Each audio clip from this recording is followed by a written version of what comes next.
한 날씨가 이어지겠습니다. 수도권과 충청지방은 밤에 초미세먼지 농도가 나쁨 수준으로 높아지는 곳이 있겠습니다. 내일은 전국이 대체로 흐린 가운데 오전에 수도권과 충남, 호남, 서해안부터 비가 오기 시작해 오후에는 전국에 비가 내리겠습니다. KBS 제1라디오 5시 뉴스를 마칩니다. 이상협입니다. KBS.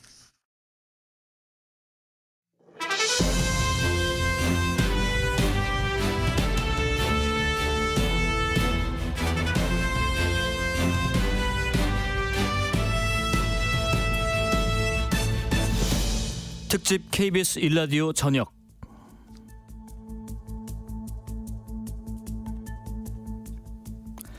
안녕하세요. 특집 KBS 1라디오 저녁 진행자 KBS 김용준 기자입니다. 지난 주말에 첫 방송을 했던 저희 KBS 대하사 고려 거란 전쟁이 OTT 플랫폼이죠. 넷플릭스에서 오늘의 대한민국 탑10 순위 1위에 올랐다고 하는데 이게 정통사극 최초로 1위라고 합니다. 제가 사실 그 제작진한테 살짝 물어봤는데요. 귀주대첩 본편이 더 재밌다고 하고요. 또 5회, 6회 양규의 흥화지 전투가 대박이라고 하니까 많이 시청해 주시고요. 수능이 하루 앞으로 다가왔습니다. 오늘 예비 소집이 있었는데 하나라도 더 본다는 생각보다는 차분하게 마인드 컨트롤 하시고 찍어도 정답이길 기원하겠습니다. 파이팅입니다. 노래로 시작하겠습니다. 악뮤의 후라이의 꿈.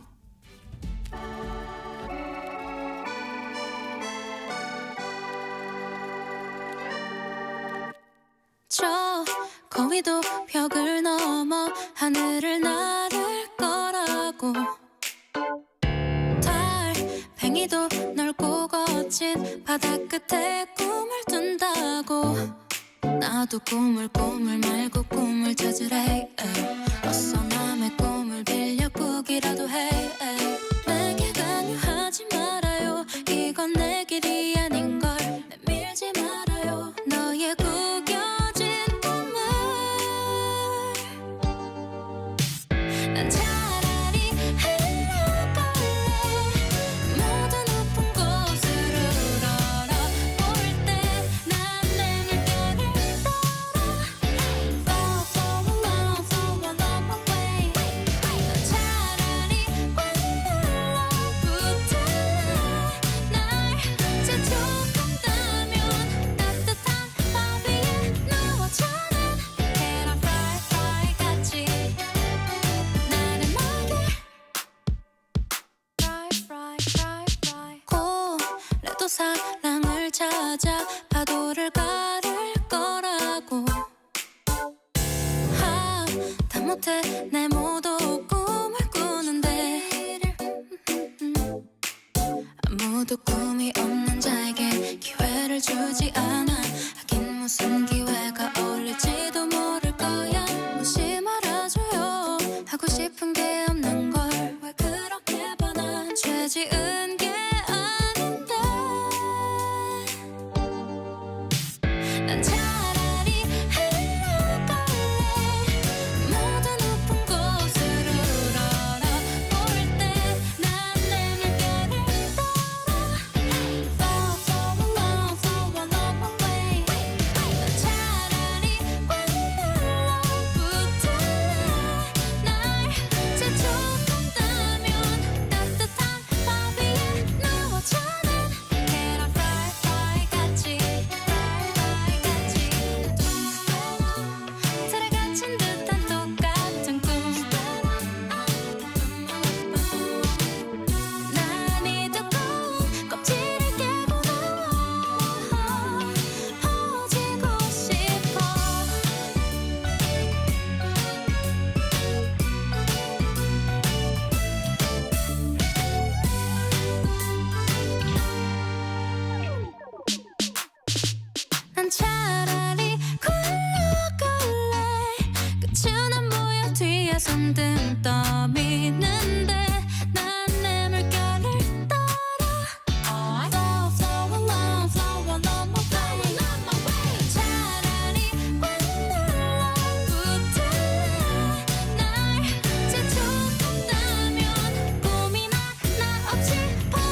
뉴스브리핑 맡아주실 KBS 정치부 김영은 기자 모셨습니다. 안녕하십니까? 네, 안녕하세요. 감사합니다. 네.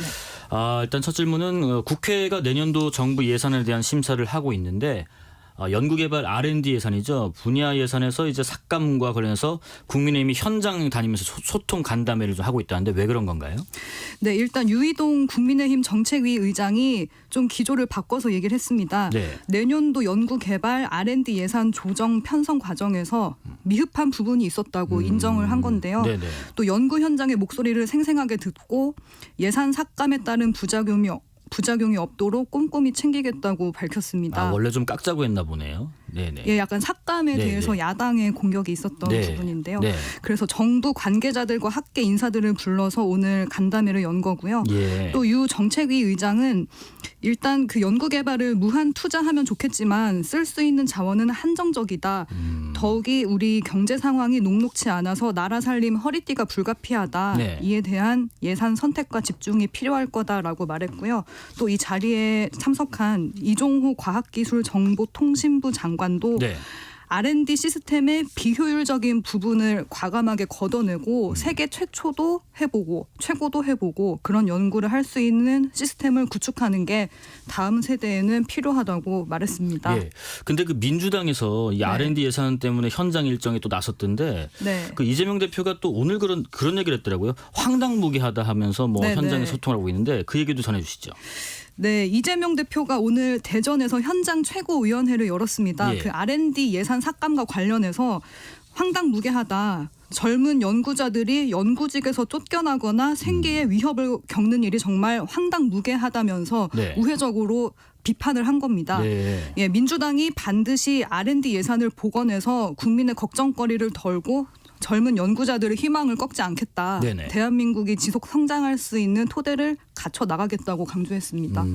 그런데 이제 뭐 들어보면은 뭐 국민의힘에서 이 예산안 연구 개발 분야 예산안을 삭감하는 이유도 있을 테고 네. 이것을 민주당에서 뭐 절대 안 된다 사수하려는 이유도 있을 테고 각각의 또 입장이 있는 것 같습니다. 네. 저희가 며칠 계속 하고 있는데 국민의힘 혁신위 얘기 좀 해보겠습니다. 네. 이 혁신위 내부에서 어때요? 지금 어제도 저희가 소식 전해 듣기로는 이럴 거면 그냥 조기 해산하자 뭐 이런 얘기도 네. 나왔다고 하던데 또 네. 이뉴환 위원장은 한 봐라. 분명히 응답할 거다. 아이 조기 해산 그런 건 없다 이렇게 얘기했는데 오늘은 또 분위기가 어떻습니까? 오늘도 아까 말씀하신 것처럼 네. 조기 해산설은 없다라는 입장을 네. 임요한 혁신위원장이 유지를 하고 있는 네네. 상태입니다. 네. 그 YTN 라디오에 나와서 한 발언인데요. 조기 해산설은 오보다라고 못을 박았습니다. 그러면서 그 이분들은 대한민국 반역자도 아니고 각을 세우는 사람들도 아니고 나라를 사랑하는 사람이다. 약간 뭐 대변해주는 식의 발언도 하긴 했는데 예. 그래서 좀 기다리는 것이고 꼭 몇 월 며칠까지 하라 말라 하는 것도 바람직하지 않다. 지금 국회 일정이 남아 있다라고 여지를 밝혔습니다. 네네. 여지를 둔 건데요. 그렇지만 또 인 위원장은 용퇴론을 걷어들일 생각은 없다고 분명히 말했습니다. 그러니까 12월 24일까지죠. 이 혁신위가 일을 할 수 있는 기간이 그때까지 네. 분명히 응답이 있을 거라고 하는 거고 또 이제 아마 그런 거 아닐까 싶어요. 이제 뭐 이 중진 의원들도 네. 아니 내가 당을 위해서 열심히 했고 지역구를 위해서 열심히 했고 선수도 이렇게 해서 이번에 또 열심히 해보겠다는데 내가 뭘 잘못한 거야? 네. 왜 나가지 말라는 거야? 근데 위원장은 또 그럴 수 있을 테니까 조금 기다려 줍시다. 너무 압박하지 맙시다. 뭐 이런 거 아닌가 싶은데 그런가요? 어느 기조는 맞는 것 같습니다. 네네. 왜냐하면 윤석열 대통령의 그 입장 같은 것을 끌어들인 건데요. 네네. 윤석열 대통령 측으로부터 메시지를 받았다라는 인 말을 위원장이요. 네네. 인 위원장이 윤석열 대통령 측으로부터 메시지를 받았다는 일화를 오늘 소개한 겁니다. 아, 예, 그러니까 윤 대통령 측에 따르면 네. 나한테 소신껏 맡은 임무를 거침없이 하라라고 했다. 네. 그래서 윤석열 대통령이 그렇게 얘기했다라는 얘기를 한 거죠. 예. 그러니까 이제 그 당과 우리에게 필요한 것을 거침없이 하라는 신호가 왔다. 네. 그게 인요한 그 혁신위원장의 발언이었습니다. 그러니까 중진 친윤 용태론에 네. 거듭해서 무게를 실은 겁니다. 그렇겠군요. 근데 또 어젯밤 혁신위가 화상회의도 했는데 거기서 뭐 김기현 대표가 언급했던 그 급발진 발언 요걸 네. 두고 또 뭐 난상 토론이 있었다고요. 네, 상당히 좀 토론이 길어졌던 것으로 보입니다. 네네. 그 비공개 화상 회의를 어젯밤에 열었는데 그 구체적인 내용은 어젯밤 늦게 이제 좀 새어 나오기 시작한 거고요. 그 일부 혁신위원들은 급발진으로 당 리더십을 흔들거나 당 기강을 흐트러뜨리는 것은 하지 말아야 한다라는 게 이제 김기현 대표의 어제 발언이었고 네. 이에 대한 대응 방안을 논의한 건데요. 결과적으로는 혁신이 우리는 갈 길 가자 이게 예. 결론이라고 합니다. 그 혁신이 관계자한테 저희가 물어봤는데 네. 혁신이 조기 해체론에 대해서 회의에서 특별한 언급은 없었다. 뭐 위원들도 전혀 고려하지 않고 있다라는 얘기를 했고요. 네네. 또 한 혁신위원은 통화에서 뭐 이렇게 우리가 싸우면 공멸이다. 네. 그러니까 냉철하게 생각하고 멀리 보고 화합해야 한다라면서 약간 봉합하는 식의 발언을 저희한테 했습니다. 예. 그 뭐 이제 24일 다음 달 24일까지니까 그래도 네. 한 달 정도는 좀 더 남았지만은 그렇다고 뭐 시간이 아주 넉넉히 있는 것도 아니에요. 그래서 보이기에는 급발진으로 볼 수도 있고 네. 아니 우리가 그럼 이렇게 속도 안 내면 뭘 할 수 있겠다는 것도 있고 네. 그리고 또 그런 것도 있지 않겠습니까? 그 말 그대로 혁신위원이다 보니까 어떤 뭐 추천을 하고 이런 권고를 하는 거지 네. 이게 강제성이 어디 있어라는 것도 있지만 네. 또 김기현 대표는 이 혁신위가 출범할 때 전권을 주겠다라고 했으니까 또 네. 그만큼 권한이 있는 거 아닌가. 어떨 것 같으세요? 혁신위가 좀 동력을 발휘할 수 있을 것 같은가요? 뭐 아직까지는 구체적으로 제가 말씀드리기는 좀 어렵지만 네네. 김기현 대표는 상당히 혁신위를 불편해하는 불편해하고 기색을 있죠. 숨기지도 않고 있습니다. 네네네. 기자들을 통해서 계속 경고성 메시지를 내고 있는 건데요. 예. 지금 오늘도 네. 혁신위를 향해서 경고장을 또 날렸습니다. 네네. 그 혁신위원들의 정제되지 않은 발언들이 언론을 통해서 보도되고 그게 번복되거나 혼선을 일으키면서 이런 모습이 혁신을 위해서 또 당을 위해서도 바람직하지 않다라고 좀 경고를 날린 거고요. 네네. 그러면서 총선은 단편 예술 작품이 아니라 종합 예술 작품이다라는 뼈 있는 발언도 했습니다. 그러니까 뭐 총선의 큰 그림을 그리는 역할은 당 지도부가 맡고 있다. 뭐 혁신위가 뭐 김기현 대표를 포함해서 중진 친윤 의원들의 거취에 대한 압박을 하는 건 좀 자제하라는 뜻으로 보입니다. 그러니까 정제되지 않은 발언이라고 하면 말 좀 가려서 해라 뭐 이런 거가 싶기도 하고 네. 어쨌든 계속해서 불편한 기색을 좀 더 적극적으로 네. 김기현 대표가 계속 드러내고 있는 것 같습니다. 네. 민주당 얘기도 해보겠습니다. 민주당에서는 지금 그 이재명 대표 험지 좀 나가는 게 그 대표로서의 면모 아니냐. 네. 아니 왜 대표한테 또 그렇게 몰아세워. 너무한 거야. 이거는 뭐 비명계에서 뭐 탈당 준비하려고 하는 포섭 아니야. 뭐 이런저런 얘기가 있는데 이재명 대표에 대한 험지 출마 요구가 계속 이어지고 있나 보네요. 네, 그렇습니다. 비명계는 잇따라 험지 출마를 요구하고 있는 상황입니다. 예. 또 대표적인 비명계 의원인 민주당의 이원욱 의원이 이원욱 의원이요. 네, 이재명 대표한테 이제 고향인 경북 안동 TK 그쪽으로 출마를 하라고 계속 요구를 하고 있고요. 예. 또 오늘은 약간 말을 좀 바꾼 것까지는 아니지만 네. 실현 가능성은 별로 없어 보인다라고 좀 전제를 하기도 했습니다. 이 대표가 안동에 나올 것 같지는 않다. 네, 네. 근데 이제 또 이원욱 의원이 오늘 KBS 라디오에서 나와서 한 발언을 좀 네. 소개하자면 네. 친명으로 꼽히는 임미애 경북도당 위원장이 대구 경북의 희망 정치를 만들기 위해서는 이재명 대표가 솔선수범하는 모습을 보여드려야 하지 않냐라는 이야기를 했었다고. 네. 그러니까 임미애 경북도당 위원장의 발언이라면서 이원욱 의원이 소개를 한 겁니다. 그러니까 험지 출마하라는 기조는 계속 유지하고 있는 거고요. 네네. 또 노무현 대통령의 부산 출마를 언급하면서 안동 출마해야 된다라는 뜻을 우회적으로 지금 압박하고 있는 상황입니다. 또 이제 민주당 출입 기자들의 말을 들어보면 예. 그러니까 민주당 의원들은 사석에서 만나면 친명계 5선인 조정식 사무총장의 불출마를 선언하거나 네. 험지 출마를 해야 한다라는 주장을 하기도 하는데요. 네. 그 아직까지는 총선까지 시간이 남아 있어서 이런 주장들은 좀 수면 아래에 머물러 있는 상태입니다. 총선만 그러니까 선거철만 되면 험지에 좀 나가서 뭔가 네. 좀 실력 발휘를 해줘라. 네가 좀 희생해라 하는데 네. 사실은 그런 생각도 들어요. 소위 말하는 험지에 계신 분들 입장에서는 네. 아니 우리가 뭐 누가 뽑아준대라는 생각도 할 수 있을 것이고 네. 거기만 가면 뭐 누가 떨어뜨린대라는 생각도 있을 것이고 뭐 유권자의 생각은 다 다르긴 하지만 어쨌든 항상 선거철이 앞당겨지면은 다가오면은 이렇게 험지 출마에 대한 요구가 특히 중진들 뭐 네. 당 지도부들 위주로 좀 나오는 경향이 있는 것 같습니다. 근데 또 일부이긴 하지만 당내에서 계속해서 당 지도부의 희생을 요구하는 목소리가 나오는데 이게 어떻게 보십니까? 실현 가능성이 있을 것 같으십니까? 뭐 아직까지는 실현 가능성이 있다고 네. 보기엔 좀 어렵습니다. 어려워요? 네. 예. 이재명 대표의 경우를 살펴보면은 네. 인천 계양에 이제 지역구인데 거기로 다시 나오겠다는 의지가 우회적으로 읽히고 있습니다. 아, 그렇습니까? 예, 그 지난 주말에 이 대표가 유튜브 라이브 생중계를 했는데 네. 그게 인천 계양구에 있는 식당과 미용실을 방문하는 모습을 생중계한 거고요. 네네. 그때 해시태그가 잼 있는 계양 예, 이었습니다. 네. 잼이 이제 이재명 대표의 줄임말 뭐 애칭 같은 거기도 한데요. 예, 예. 물론 재미가 있는 계양이라고 해석도 되지만 제명 있는 계양 이렇게도 해석이 되거든요. 이런 메시지 하나하나가 네. 해석이 자꾸 이렇게 되기 마련이에요, 그죠? 여기 네네네. 개항에 또 이렇게 생각이 있나 보구나라고요, 그죠? 네, 네네. 그래서 뭐 지지자들이나 기자들이 그렇게 해석을 하고 있는 상황이고요. 예. 그래서 이제 이 대표 핵심 측근들은 개항을 포기하고 다른 데로 옮긴다는 거는 그 지역구 주민에 대한 예의가 아니다. 개항에 발붙이려고 정말 노력을 많이 했다. 쉬운 텃밭이 아니다라고 약간 변호를 해주고 있는 상황으로 보입니다.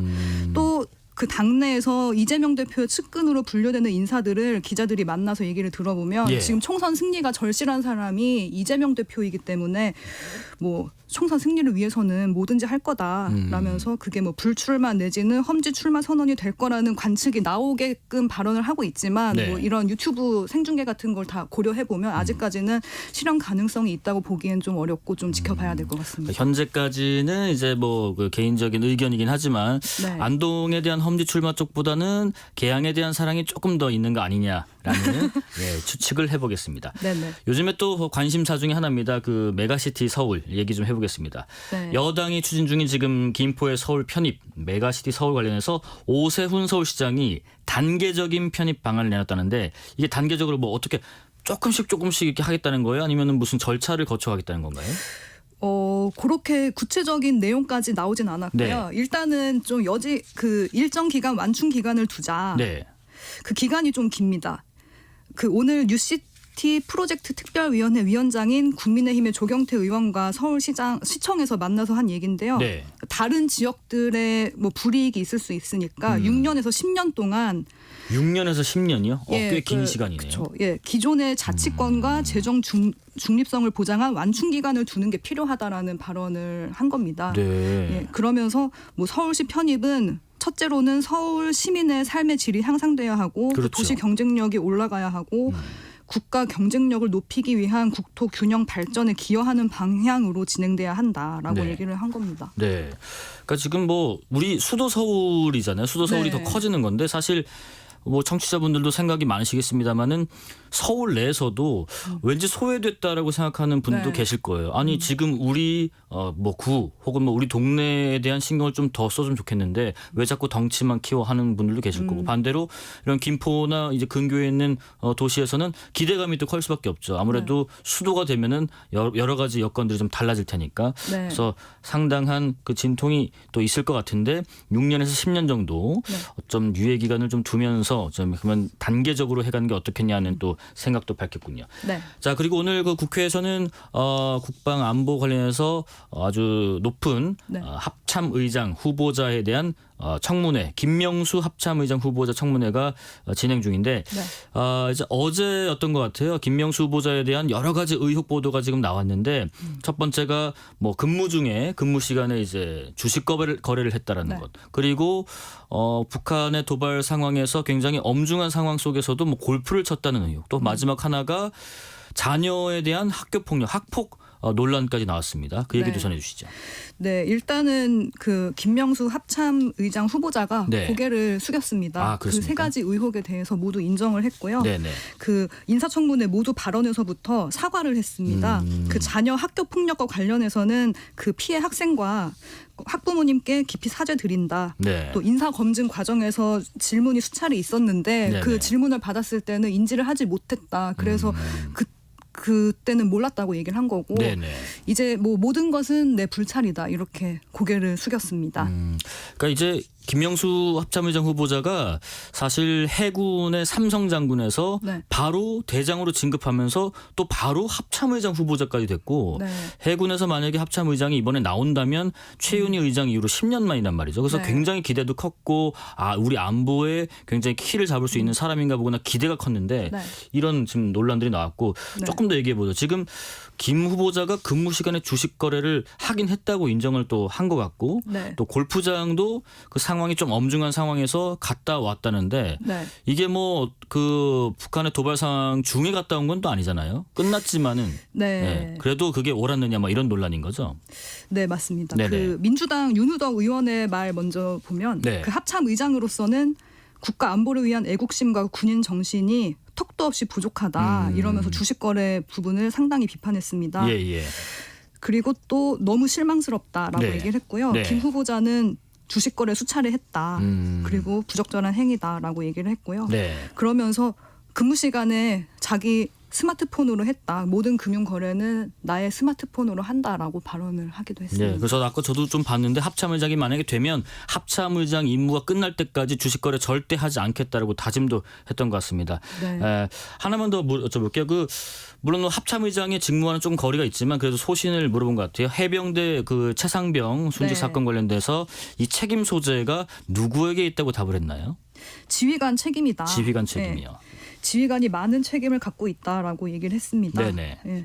그 이달 초에 단행됐던 하반기 장성 인사에서 그 최상병 순직 사건 지휘 책임자들은 아무도 징계나 징계성 인사 조치를 받지 않은 상황인데 네네. 약간 좀 대비되는 발언인 거죠. 네네. 지휘관 책임이라고 했으니까 또 그리고 지금 뭐 그러면서 먼저 유족에게 위로 말씀을 하는 게 도리다라면서 처음에는 이제 발언 답변하기를 약간 좀 피했던 것 같아요. 예. 수사 중이니까 구체적 말씀 드리긴 어렵다라고 했다가 그러면은 이제 그 국민의힘 임병헌 의원이 재차 도의적 책임이 어디에 있냐라고 묻자 이제 지휘관이 책임을 갖고 있다라고 답변을 한 겁니다. 그리고 뭐 앞서 잠깐 총선 얘기 좀 했는데 네. 그 뭐 잠시 후에 저희 출연하시는 류호정 정의당 의원도 있으시지만 정의당 얘기 좀 잠깐 해볼게요. 정의당이 비대위원회를 공식 의결하면서 총선 모드로 전환을 했네요. 앞으로 네. 계획이 좀 나왔습니까? 네, 일단은 상당 부분 자기들의 기득권이라고 표현할 수 있을지 모르겠지만 네. 권위를 내려놓겠다라는 취지로 얘기를 많이 한 것 같습니다. 예. 정의당 스스로 기득권이라고 실제로 표현을 했네요. 정의당 스스로 기득권을 내려놓고 시작하겠다. 선거 연합 정당을 만들자라고 제안을 했고 그 비대위원장으로는 김준우 변호사가 취임을 했습니다. 네. 오늘 취임 기자회견을 국회에서 열었는데요. 그러면서 정의당은 지금 3% 봉쇄 조항의 문턱을 못 넘고 있다. 그러면서 진보정당, 노조, 제3지대 정치 세력과 연합해서 다양한 정치 세력이 의회에 진입할 수 있도록 연합 정당을 제안하고자 한다라고 얘기를 했습니다. 또 그러면서 외부 인사에게 그 비례대표 상당 부분 그러니까 1번, 2번까지도 내놓을 수 있다라는 취지 발언을 하기도 했습니다. 그럼 아까 그 내려놓겠다고 한 것 중에 가장 큰 게 지금 어떻게 보면은 비례 순서 1, 2번이라는 건 굉장히 상위인데 네. 그거를 내려놓을 수 있다고 얘기를 했다고요. 그렇죠. 예, 비례 명부의 상위 순번을 과감히 포기할 각오를 갖고 있다라고 했으니까 그렇게 해석해도 무방할 것 같습니다. 야, 이게 뭔가 이렇게 내려놓는다라는 게 지금 현재 뭐 국민의힘, 네. 뭐 민주당, 뭐 정의당까지 외치고 있는데 네. 제가 듣기에 가장 구체적인 안이 나온 게 정의당이 이거 아닌가 싶어요. 비례대표 1번과 2번도 외부 인사에 양보할 수 있다. 네, 뭐 상위 순번이라고 했으니까 예. 구체적인 거죠. 그러니까 이제 정의당은 지금 총선 체제로 돌입하면서 아마 기존의 양당 체제를 좀 벗어나서 네. 제3지대에서 좀 네. 이렇게 연합 정당이 만들어 새로운 정치를 해보자라는 얘기를 좀 함과 동시에 네. 또 비례대표 1, 2번도 양보할 수 있다라는 얘기도 한 것 같아요. 마지막 하나만 더 여쭤볼게요. 그 민주당도 오늘 그 선거제 관련해서 이탄희 의원이 뭐 네. 기자회견을 통해서 뭔가 밝혔다고 하는데 소식 전해주시죠. 네, 일단 그 선거제 개편을 내년 총선 4월이기 때문에 빨리 해야 한다라는 게 그 입장인데 네. 그 민주당에서 지금 그 뜻이 모아지지 않고 있는 상황으로 보입니다. 국민의힘은 일찌감치 그냥 병립형 비례제를 하자고 한 거고요. 예. 민주당은 준연동형 비례제 유지를 할 것이냐 아니면 병립형으로 갈 것이냐를 놓고 논의가 지지부진한 상황인데 지금 그 이탄희 의원 등 30명이 기자회견을 통해서 밝힌 내용은 우리 당에서 위성정당 만들면 안 된다. 위성정당 방지법을 당론으로 추진하자라는 취지의 기자회견을 오늘 한 겁니다. 거기에 그 아까 보니까 기자회견 말미에 그 송영일 전 대표 그리고 네. 추미애 전 장관, 조국 전 장관과의 그 연계 가능성도 물었는데 그런 얘기는 아니었으면 좋겠다라고 이런저런 좀 선을 긋는 모습도 봤는데 네네. 어쨌든 뭐 병립형이든 준연동형이든 사실 정치 선거구라는 게 제도가 상당히 어려워요. 일반 시청자에게는. 네. 청취자분들도 상당히 복잡한데 무슨 제도를 하든 국민의 삶에 좀 보탬이 될 수 있는 그 제도로 좀 마련을 해서 총선을 잘 치렀으면 하는 바람입니다. 네. 뉴스브리핑 KBS 정치부 김혜영 기자였습니다. 고맙습니다. 맞습니다. 자, 실시간 교통정보 알아보겠습니다. 교통정보센터 유하영 씨 나와주세요. 네, 이 시각 교통정보입니다. 서울 시내에서는 퇴근길 정체가 빠르게 늘면서 벌써부터 긴 구간 밀리는 곳이 많습니다. 강변북로 일산 방향 청담대교에서 가양대교까지 막히고요. 이 구간 지나는데 1시간 5분 정도 걸리겠습니다. 올림픽대로 공항 쪽으론 잠실대교부터 가양대교까지 막히고요. 1시간 10분 넘게 필요합니다. 고속도로는 경부고속도로 서울 쪽으로 경기권에서만 36km 정체인데요. 입장부터 안성까지가 가장 많이 막히고요. 서해안고속도로 서울 쪽으로 서평택 분기점에서 팔탄 분기점까지 50분 정도 걸리겠습니다. 중부 내륙고속도로 지선 창원 방향은 옥포 분기점 부근 1차로에서 사고 났습니다. 지금 사고 처리하고 있고요. 주변으로 정체니까 조심해서 지나셔야겠습니다. KBS 교통정보센터였습니다.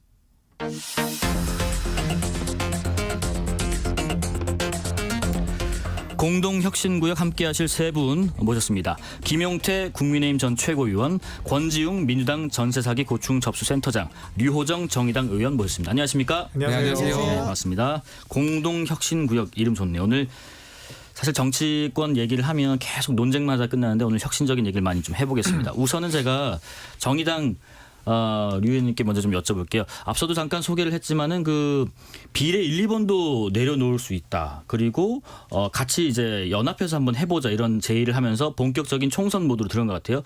정의당의 지금 보관은 뭔가요? 정의당의 보관은 이제 저희 비상대책위원장님께서 이제 내놓으실 텐데요. 네. 사실 저는 일단 김준우 비상대책위원장의 인선 자체는 좀 신선했다라고 신선했다. 생각을 하거든요. 예. 그래도 인지도가 나름대로 있으신 편이시고 정치평론을 또 하시기 때문에 말씀도 곧잘 하시는 편이고 네. 정의당이 어쨌든 언론에 많이 비춰지는 건 좋은 일이라서 예. 신선했다라고 생각을 하고 네. 다만 저는 그냥 비상대책위원회라는 것 자체를 조금 괴상하게 느끼고 있는 편이거든요. 네. 왜냐하면 당이 비상한 상황이기 때문에 네. 대책을 세우기 위해서 만든 위원회인 건데 예. 사실 지도부가 일단 대책을 선거연합정당이라고 세워놓고 만든 거잖아요. 대책을. 그래서 저는 비대위라기보다는 집행위원회라고 불러야 되지 않는가 집행위? 하는 좀 의문을 좀 갖고 예. 있는 것이죠. 짧게 하나만 더 여쭤보고 네. 두 분께도 여쭤볼게요. 오늘 그 말씀하셨더라고요. 송영길 전 대표가 한동훈 법무장관에게 어린 X라고 비난한 관련해서 인간이 좀 덜 된 건 아닌가라는 생각이 든다라고 비판하셨는데 송 전 대표가 이 말을 좀 들었으면 만약에 한동훈 장관보다 류 의원님이 또 더 어리시니까 어떤 반응을 보였을까 궁금도 한데 이게 지금 꼰대 정치, 전형적인 운동권 정치라고 생각을 하세요? 저는 보면서 꼰대라는 말도 좀 아깝다고 생각을 했기 그 말도 때문에 이제 아깝다고요? 인간이 되시라는 말씀을 드린 거고요. 네. 왜냐하면 대표까지 지내신 분께서 예. 그런 욕설 그리고 뭐 머리에 뭐 물병을 던지고 싶다라고 하셨나요? 그런 말씀을 하셔놓고도 좋은 평가를 들을 거란 기대를 하는 것 자체가 저는 굉장한 무리다라고 생각을 했습니다. 네. 사실 그분도 이제 과거에 사회운동 하시면서 뭐 인권 변호사로서 활동하시면서 그런 점들을 이제 사회적으로 평가받아서 정치를 하셨는데 그 끝이 너무 좋지 않은 길로 가는 것 같아서 안타까운 마음입니다. 김 의원님, 민주당 유정주 의원도 한 장관한테 너 구토난다 이런 표현을 했다가 오늘은 또 불편했다면 죄송하다, 자중하겠다. 그냥 이런 말들을 입에 담지 말자 하는데 네. 원색적인 얘기들이 왜 자꾸 이렇게 나오고 왜 한동훈 장관을 향해서 이렇게 얘기가 나오는 걸까요? 글쎄 그 한동훈 장관을 향해서 공격을 하면 일단 민주당의 지지층들 이른바 그런 극성 지지층들에게 대한 인기를 받는다는 것이 좀 어떻게 보면 입증된 것 같아요. 그러다 보니까 민주당 내에 좀 강한 의원분들이 한동훈 장관을 공격함으로써 반사 이익을 얻으려고 하는 것 아닌가. 결과적으로 이제 선거에 임하려고 하는 정치인들은 물론 본선인 국회의원 선거도 중요하지만 네. 그보다 앞서 공천이 중요하잖아요. 네네. 그 공천 과정에서 그 극성 지지층들에게 어떤 강한 지지를 받기 위한 그런 수단으로 쓴 것 같은데요. 안타까운 측면이 있고요. 그 유정주 의원의 발언을 제가 보고 어제는 그렇게 막 공격하시더니 또 오늘은 화해하자 좋은 말 쓰자 이런 취지로 말씀하시는 거 보면서 막장 드라마 같았어요. 그러니까 막장 드라마. 어떻게 하자는지 잘 모르겠고 막장 드라마 보면은 갑자기 그 맥락 없이 네. 막 싸우다가 맥락 없이 화해하고 네. 결말도 없고 막 어떻게 될지도 모르고 그러잖아요. 그러면서 또 다음 화가 보고 싶긴 하거든요. 그래서 유정주 의원의 의도가 도대체 뭔지 참 안타깝다는 권지욱 센터장님, 아까 거기 반사이익을 거두려고 하는 것 같다고 했는데 네. 동의하십니까? 저는 그것도 아닌 것 같아요. 그냥 이게 너무 검사를 비판하고자 하는 마음이 너무 과해서 헛발질을 하는 거라고 전 생각되고 네. 그게 무슨 효과가 있습니까? 그 이야기를 들으면 국민들이 그래 한동훈 장관 너무했지라고 하겠습니까? 되려 그 말을 한 사람이 예.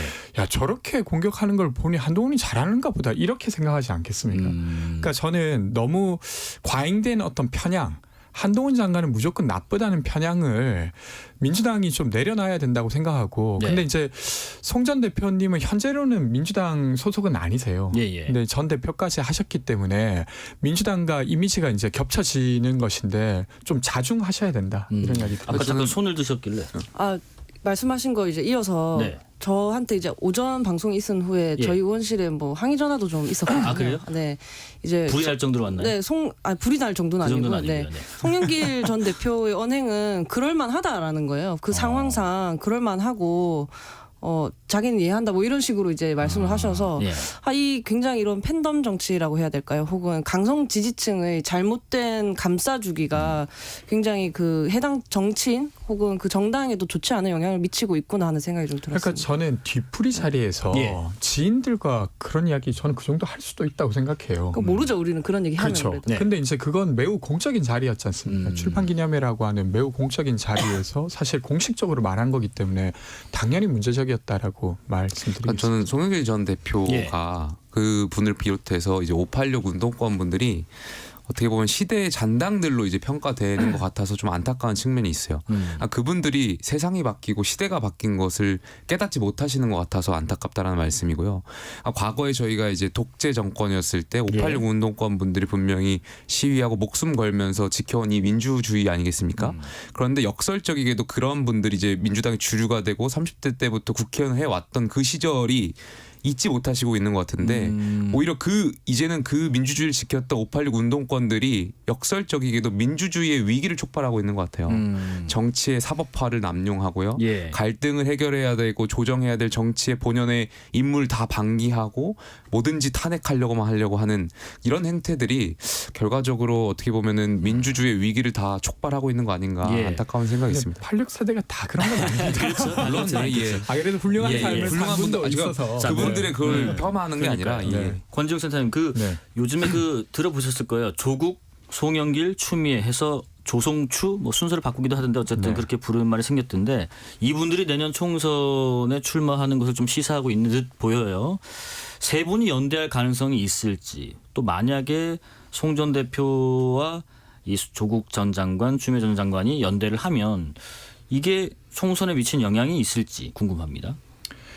저는 뭐 이제 가능성의 영역은 잘 모르겠습니다. 예. 근데 이렇게 이야기하시는 거 보니까 어떤 교감이 있을 가능성이 있다고는 그래요? 생각되고. 송 전 대표가 모든 가능성을 열어두고 있다고 얘기했거든요. 네. 그리고 이제 조국 전 장관의 경우에는 아주 구체적으로 준비한다는 이야기가 여기저기서 나오고 있어서 예.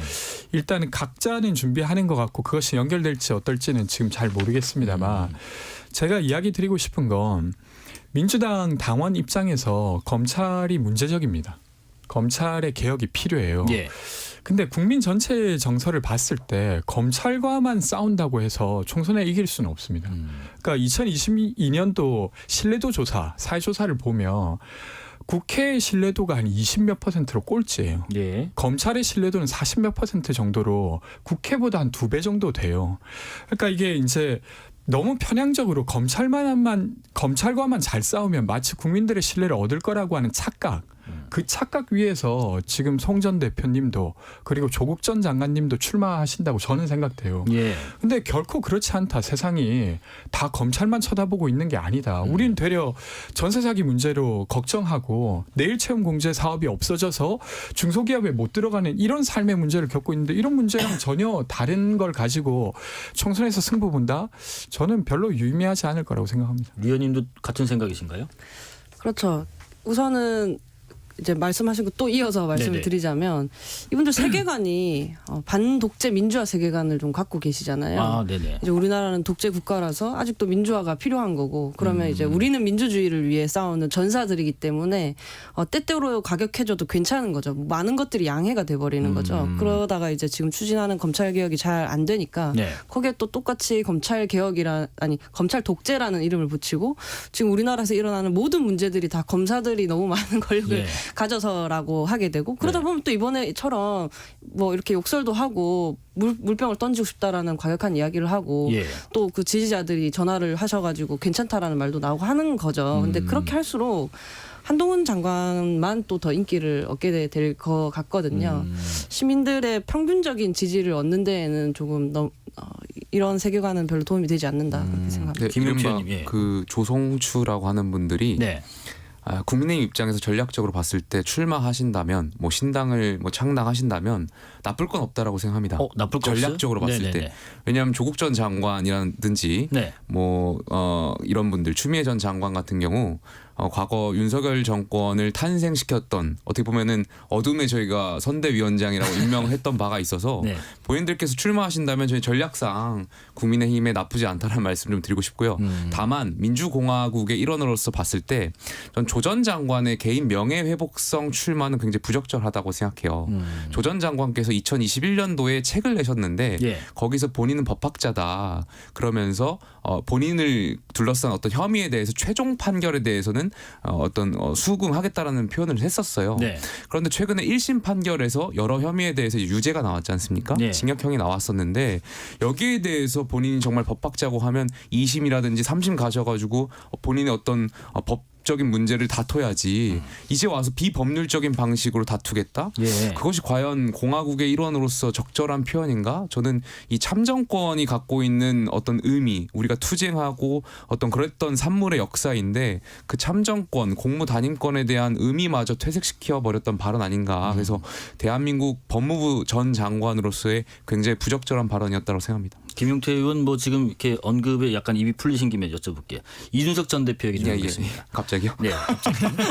신당 창당 몇 퍼센트 정도예요 지금은? 게이지가 계속 올라가던데.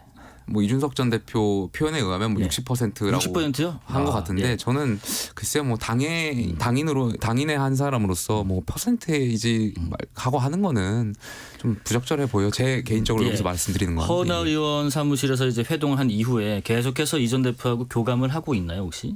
예, 이 전 대표하고 뭐 연락을 계속 무슨 하고 말씀 있고요. 나누고 계세요? 앞으로의 어떤 창당 계속 어떻게 할 것인지 그리고 허은하 의원 같은 경우도 계속 고민하고 있고 네. 결과론적으로 저희가 명분이 중요한 거잖아요. 네. 대통령실과 당의 변화를 이끌기 위해서 어떠한 방향을 할 것인지는 허은하 의원하고도 뭐 따로 개인적으로 또 연락 주고받고 있습니다. 이 전 대표가 이런 얘기를 했습니다. 이뉴한 위원장이 중진과 윤핵관을 압박하는 모양새의 이유는 누구라고 안 할게요. 누구 앞에 카페트를 깔려고 하는 건 아니냐. 그러면서 인 위원장이 지금 윤 대통령에 대한 비판을 절대 못하는 것. 그리고 이철 의원에 대해서 가지고 좋은 사람을 평가하는 것을 봤을 때 인 위원장이 누구의 정치적 견해를 대변한지가 명확하다. 그 대변은 윤 대통령을 생각한다라고 발언했습니다. 이거 어느 분이 좀 해석해 주시겠어요?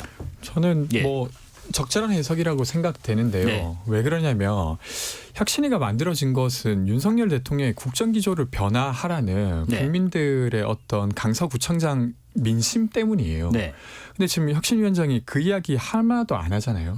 예를 들면 윤석열 대통령께서 대표적으로 잘못했던 고 최수근 상병이 돌아가셨을 때 최상병으로 해주십시오. 최상병 네네. 그때 이 문제를 명명백백하게 밝히겠다고 했지만 네. 되려 그 어떤 의혹의 중심에 서 있고 아무런 언급도 하고 있지 않습니다. 이태원 참사 관련해서도 유가족을 한 번도 안 만나고 도망 다니고 있는 이런 걸 좀 바꾸라고 국민들이 말한 건데 여기에 예. 대해서는 인 위원장 아무 말도 안 하고 있어요. 되려 그냥 이제 윤석열 대통령이 뒤에서 좋아할 만한 이준석과 당을 붙인다던가 아니면 중심들 좀 나가라고 한다든지 그래서 그렇게 볼 여지가 있다고 생각되고 결과적으로 지금 인 위원장의 말이 안 먹히고 있어요. 그렇지 않습니까? 예, 답이 지금 없죠. 아직까지. 처음에 징계 취소시킨 것 말고는 아무것도 된 게 없어요. 그러니까 이게 개인기로 정치 뉴스를 만드는 것 정도를 하고 있지 예. 당을 바꿔내고 있지 못해서 네. 뭐 조만간 이제 인 위원장의 영향력도 줄어들지 않을까 싶습니다. 예. 사실은 뭐 혁신이가 대통령에게 이런 거 있잖아요. 대통령실에 당무 개입 금지를 요청한다거나 네네. 뭐 당무 개입 관련자의 징계를 촉구한다거나 그런 걸 했으면 지금 이런 의혹도 발생하지 않을 겁니다. 이준석 대표가 그렇게 말을 하지 않았을 텐데 예, 그게 예. 아니라 지금 뭐 대사면 그리고 이제 윤핵관과 뭐 지도부 불출마 그리고 청년 할당 뭐 이런 카드들이잖아요. 이런 거는 대통령실에서도 크게 싫지 않은 내용들이거든요. 뭐 윤핵관 불출마 좀 불편한 거 아니야 싶겠지만 일단 그 자리를 이렇게 비우면 네. 윤핵관 가고 찐핵관 온다는 말이 있지 않습니까? 뭐 그런 시나리오가 가능하기 때문에 예. 지금까지는 대통령실에도 나쁘지 않은 그런 일들을 하고 있는 거. 정말 불편한 이야기는 하지 않고 있다. 그렇게 네, 생각합니다. 이렇게 보면 될 것 같아요. 인요한 혁신위원장 뒤에 누가 있냐 도대체 네. 왜 인요한 위원장이 저렇게 센 발언들을 하는데 도대체 뒤에 누가 있길래 저런 발언을 하는 것일까에 대한 답이 안 나오다 보니까 당이 좀 혼란스러운 것 같아요. 바꿔 말씀드리면 그러니까 결국에 대통령실의 의중이 당 지도부를 유지하는 것이냐 아니면 혁신위를 통해서 무언가 정말 혁신하려고 하는 것이냐에 대한 의중에 대한 파악이 안 되다 보니까 그런 것 같고요. 예. 그 의중을 파악하기 어려웠던 이유 중에 하나는 저희가 강서구청장 선거에서 패배했지 않습니까? 그런데 그 와중에서 이제 당 지도부를 책임시키고 물러나게 할 것이냐 말 것이냐 이거 가지고도 많이 싸웠었는데 대통령실에서도 이 언급을 할 수 없는 이유가 어떻게 보면 지금 당 지도부의 김기현 지도부의 당선에는 사실 대통령실의 간접적인 뭐 네네. 직접적이라고 표현을 하기는 좀 그렇습니다만 간접적인 영향도 있었고 그런 와중에 또 대통령실에서 어떻게 다시 비대위나 혁신을 갈 수 있겠냐 이런 말이 있었던 것 같고요. 그러다 보니까 이제 아무도 모르게 되는 거죠. 대통령실의 의중이 혁신위 쪽인지 당 지도부 쪽인지 예. 그런 와중에서 혁신위원장은 영남 중진들 불출마해라 굉장히 센 드라이브를 걸고 있고 네. 그 당내 의원들은 아마 여기에 대해서 좀 지켜보고 있는 것 같습니다. 권중센터님, 네. 인유한 위원장은 확신을 했어요. 조금만 기다려 봐라. 분명히 응답이 있을 것이다. 중진들이 응답할 거라고 보세요? 근데 그런 이야기에 김기현 대표가 네. 너무 나가는 말이다. 네. 뭐 이런 식의 대답을 했잖아요. 정제된 발언하면 좋겠다. 네, 그런 걸 봤을 때는 인현 위원장의 바램이 많이 섞여 있는 어떤 표현이라고 저는 생각되고 네. 근데 그걸 할 수 있는 건 인현 위원장이 아니라 윤석열 대통령입니다. 그래서 뭐 그걸 이뤄낸다 하더라도 윤석열 대통령의 어떤 복심이 잘 전달된다고 하면 뭐 그게 이뤄질 테고 그렇지 않으면 뭐 되지 않겠죠. 민주당 얘기해 보겠습니다. 민주당 대표적인 비명계이자 5선 의원인 이상민 의원이 탈당 또 국민의힘에 합류할 수 있을 가능성까지 시사를 했는데 민주당 떠난다면 이준석 신당 합류 가능성이나 국민의힘 입당 선택지까지 전부 다 열려 있느냐 물었더니 네. 어느 가능성에도 배제할 필요는 없다 하면서 얘기를 했습니다. 지금 그러면서 이런 얘기도 했어요. 어떤 씨를 뿌리고 어떤 걸음을 주고 물을 준다고 하더라도 민주당이 어떤 개과천선을 할 가능성이나 결함 한계를 넘어설 가능성이 1%도 없다. 류 의원님, 민주당의 지금 안에서는 더 이상 답이 없다라고 보는 게 진단이 맞나요? 오늘 전화에서도 느꼈는데요. 네. 민주당의 민주주의라는 것이 이제 자력으로 회복 가능한가? 예. 그리고 21대 국회에 뭐 정의당이라든지 다른 당들이 존재하지만 사실 이제 교섭단체가 아니기 때문에 예. 사실상 양당제 구도하에서 극단의 진영 정치를 하면서 여기까지 왔거든요. 네. 사실상 그 양당이 대화를 할 필요가 없었고 그렇기 때문에 갈등만 끝없이 있고 결과물을 내놓지 못하는 그런 정치의 그 풍경을 계속 시민들께 보여드렸단 말이죠. 네. 뭐 이런 것들을 이상민 의원님은 뭐 누구보다도 더 뼈저리게 보셨을 것 같고요. 예, 예. 그랬을 때 이 뭐랄까 87년 이후에 다 해봤잖아요. 저희 양당 서로 번갈아가면서 다 집권도 해보고 뭐 예, 이번에 180석도 만들어봤잖아요. 네. 그럼에도 변하지 않았으면 이제 바깥에서 변화를 좀 만들어봐야 하지 않을까 그런 결단을 내릴 수 있을 거라고 봅니다. 근데 창당 이게 저희지 뭐 여당에서 창당은 가정적 상황이다 보니까 제가 예전부터 방송에서 비명계 의원들이 국민의힘으로 올 수도 있다, 올 가능성도 있다 이렇게 말하니까 다들 비웃으시더라고요. 네. 그래서 그때만 하더라도 근데 제가 역사적 사례를 말씀드렸거든요. 2003년에 그 독수리 오영재라고 불렸던 분들이라고 있습니다. 네네. 과거에 이제 김부겸, 김영춘 이런 의원분들 5명의 의원들이 그 당시 한나라당 의원이었어요. 네. 그 당시 한나라당은 야당이었고요. 그 당시 여당은 이제 민주당 계열이었고, 그다음 노무현 대통령이 당선됐고 뭐 그런 시절이었습니다. 근데 한나라당 상황이 야당인데 굉장히 복잡한 상황이었어요. 3자 학당으로 그러니까 전신이었던 정당이 여러 개파가 있었고, 네. 그런 와중에 이제 최병렬 대표가 당 대표가 됐는데 이분이 민정당 계열이었어요. 예. 그러다 보니까 이 김부겸 이런 의원분들이 한나라당을 떠나게 된 이유 중에 하나가 너무 한나라당이 도로 민정당이 되었기 때문에. 그런 이유를 들면서 떠나셨거든요. 네. 그러면서 열린우리당을 만들게 되었어요. 저는 그 사건들을 봤을 때 충분히 지금 상황에서 이재명 대표의 독주, 그러니까 과거에 민주당이 갖고 있었던 다양한 가치를 인정하지 않게 된 이 상황에 비명계 의원들이 결국에는 나오셔가지고 여당과 함께 할 수 있는 가능성도 있지 않나 예. 그렇게 생각합니다. 한 3분 정도 남아서요. 공통 질문 하나 드리고 한 분씩 한 1분 정도 할애를 좀 하겠습니다. 이재명 대표가 험지에 출마하는 것이 우리 당을 살리는 길이다라는 의견도 있고, 그러지 마라, 이거는 자꾸 탈당하는 명분 쌓기다, 말이 되는 소리라라는 의견도 있어요. 권지웅 센터장님. 저는 이재명 대표께서 마지막까지 고심할 카드라고 생각됩니다. 그래요? 왜 그러냐면 모든 당대표가 자기의 재선을 내려놔야 되는 건 아니에요. 근데 이제 과거를 떠올려 보면 사실 이제 성남에서 정치를 하시다가 경기도지사가 되고 인천 계양으로 가서 국회의원이 됐던 겁니다. 네. 그게 이제 명분 없음은 사실 많은 국민들이 알고 있는 것이어서 거기서 재선을 하는 것이 것보다는 당을 위해서 다른 곳으로 간다, 이런 것들도 저는 고민할 수 있다고 생각합니다. 그런데 알겠습니다. 다만 네. 제가 말씀드리고 싶은 거, 그 카드가 유일한 혁신 카드는 아닙니다. 민주당이 혁신해야 될 게 얼마나 많은데 그것만 된다고 뭐가 많은 옵션 중에 되겠습니까? 하나다. 네. 그러니까 그런 논의가 되면서 예. 그 이야기가 있어야 되는데 예. 그렇지 못해서 좀 답답합니다. 류 의원님. 사실 이재명 대표 스타일은 명분형은 아니신 것 같아요. 실리형인 것 같아요. 그래서 예. 반드시 당선될 만한 곳에 출마하실 거라고 보고요. 뭐 그게 나쁘다고 비판하려는 건 아니지만 그런 실리형 결정은 국민들 눈에도 다 보일 거고 이재명이라는 그런 정치인을 대권과 더 멀어지게 만들 거라고 생각합니다. 예. 그리고 가장 명분 있는 선택이라 하면 역시 대장동과 백현동이 있는 분당구 갑 너무 출마라고 생각합니다. 개인적인 어떤 개인적이지 않아요. 의사를 이재명, 안철수, 류호정 의원이 이제 분당 갑에서 경쟁을 하는 것이 가장 좋겠다라는 잘못 생각을 들은 요정 예. 의원님의 본인이 결자 해지를 하셔야죠. 저 진심입니다. 예, 예, 예. 대장동과 백현동에 있는 분당 갑에 오셔야 된다고 생각합니다. 알겠습니다. 김용태 의원. 저는 이재명 대표가 대통령 선거 떨어지고 나서 다시 이제 당대표 선거 나가고 재보궐 나갔던 것 자체가 어떻게 보면 방탄이라는 해석들이 많았잖아요. 그 취지를 배경을 고려한다면 글쎄요, 지금 분할되고 그 위증교사 혐의가 떨어져 나가면서 다 새로운 재판이 됐는데 과연 이 재판에 신경 쓸 시간도 바쁠 텐데 이재명 대표가 현실적으로 험지 출마를 할 수 있을지 저는 미지수라고 생각되고요. 아마 그 자체는 옵션의 선택지에 없을 거라고 생각됩니다. 예. 그리고 그 앞서 그 권지웅 센터장께서 그 여론조사를 인용하셨는데 그걸 또 설명을 드려야 돼서요. 네. 이거는 시사인 의뢰로 한국갤럽이 지난 9월 10일부터 12일까지 진행한 2023 신뢰도 조사고요. 자세한 내용은 중앙선거 여론조사심의위 홈페이지를 참조하시면 될 것 같습니다. 공동혁신구역 김용태 국민의힘 전 최고위원, 권지웅 민주당 전세사기 고충접수센터장, 류호정 정의당 의원과 함께했습니다. 고맙습니다. 감사합니다. 자, 저희는 잠시 노래 듣고 오겠습니다. 이승열의 나라 듣고요. 6시에 2부로 돌아오겠습니다. 것이 무너져 있고 빨리 딜고 하나 보이지 않아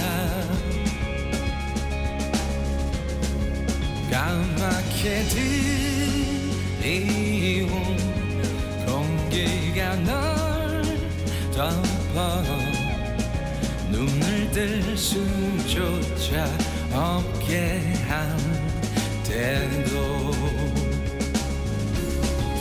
거기서 이곳은 네 자리가 아냐 그대로 일어나 멀리 날아가기를 얼마나 오래 지날지 시간은 알 수 없지만 견딜 수 있어 날개를 펴고 날아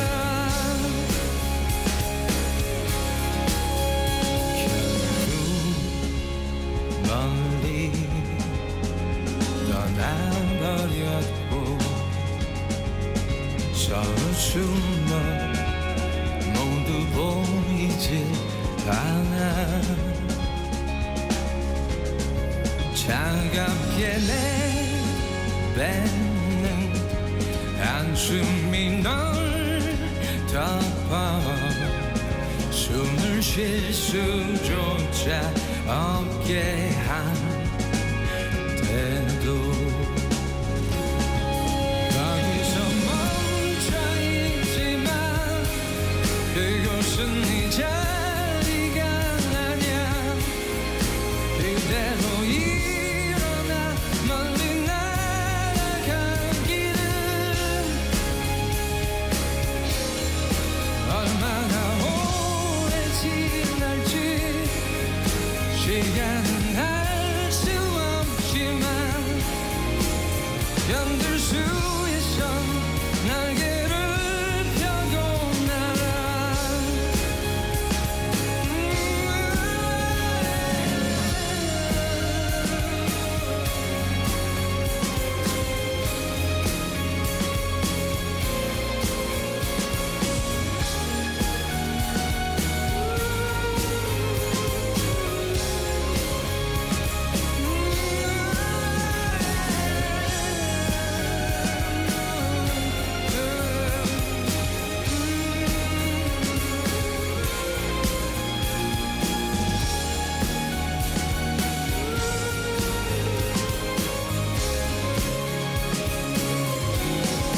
여기서 멈춰있지만 그곳은 네 자리가 아냐 그대로 일어나 멀리 날아가기를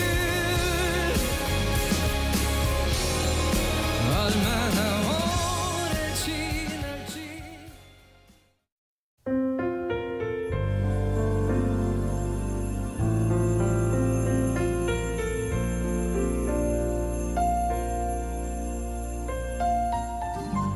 KBS 라디오 연중기획 희망충전 대한민국 560번째 이야기. 안녕하세요. 아나운서 이현주입니다. 2년 전 엄마를 경피증이라는 희귀병으로 떠나보낸 호준이는 오늘도 엄마 사진을 꺼내봅니다. 하지만 이별의 슬픔이 채 가시기도 전에 또 한 번 좋지 않은 소식을 접한 호준이. 생전 엄마 명의의 빚이 호준이에게로 넘어온 건데요. 이 사실을 늦게 한 호준이는 기한 내에 상속포기 절차를 진행하지 못해 2천만 원이 넘는 빚을 떠안을 위기에 놓였습니다. 현재 할머니 동생과 지내며 수급비와 양육 보조금으로 근근히 생계를 이어가는 상황. 답답하고 불안한 현실에 호준이 마음은 무겁기만 합니다. 다가오는 20살, 호준이가 용기를 내 일어설 수 있도록 여러분이 두 손을 꼭 잡아주세요.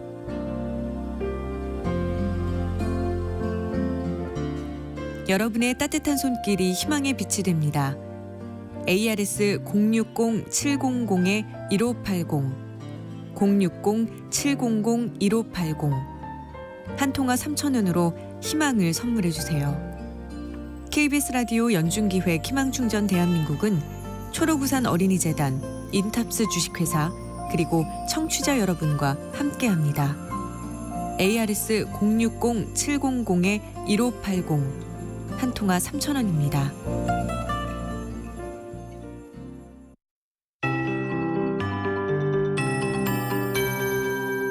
KBS 58분 날씨. 수능일인 내일 수험장에 가는 길에는 큰 추위 없겠습니다. 아침 기온이 오늘보다 1도에서 4도 정도 높겠는데요. 비가 내리면서 낮부터 찬 공기가 밀려오겠습니다. 내일 아침 인천, 경기 서해안, 경기 북서 내륙과 충남 북부 서해안 등 북서쪽으로 먼저 비구름이 유입되겠고요. 정오를 서울 등 그 밖의 중부지방과 전라권, 제주도에 오후부터 전국에 비가 오겠습니다. 양은 제주도에 5에서 30, 그 밖의 지역은 5에서 10mm, 서울은 1mm 안팎으로 많지 않겠습니다.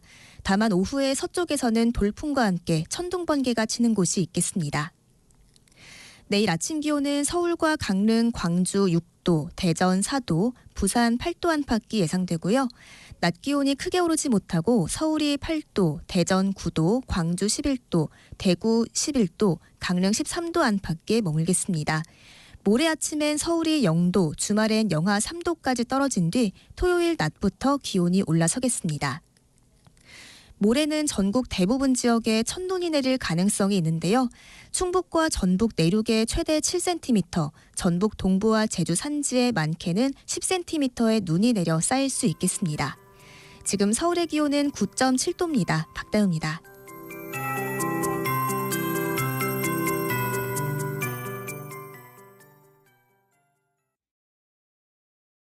정성을 다하는 국민의 방송 KBS가 6시를 알려드립니다. AM 711kHz, FM 97.3MHz, KBS 1라디오입니다. HLKA.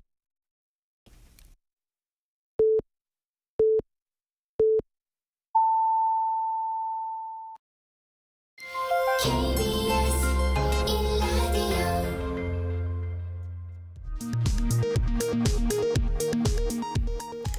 이 시각 라디오 정보센터 뉴스입니다.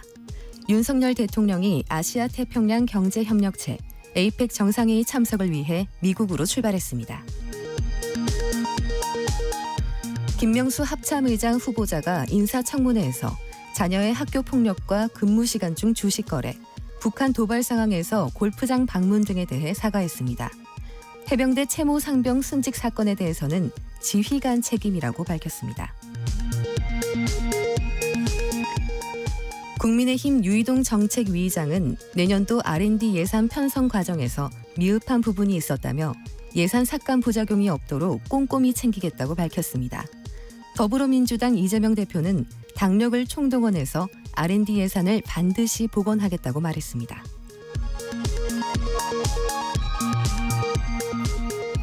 의대 정원 문제를 논의할 협상단을 교체한 대한의사협회가 정부의 의대 정원 수요 조사를 강하게 비판하고 나섰습니다. 정부는 의협 측이 대안 제시 없이 현장의 증원 요구를 포퓰리즘으로 치부하고 있다고 반박했습니다. 대통령 집무실은 대통령 관저가 아니기 때문에 집회금지 장소에 해당하지 않는다는 1심 판결이 항소심에서도 유지됐습니다. 지금까지 라디오 정보센터 뉴스 엄지은이었습니다.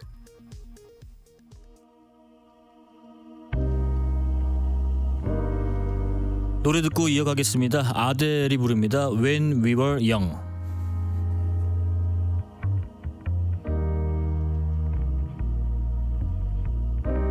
Everybody loves the things you do, from the way you talk to the way you move. Everybody here is watching you, 'cause you feel like home. You're like a dream come true. But if by chance you're here alone, can I have a moment before I go? 'Cause I've been by myself all night long, hoping you're someone I used to know. You look like a movie, you sound like a song. My God, this reminds me of when we were young. Let me photograph you in this light, in case it is the last time that we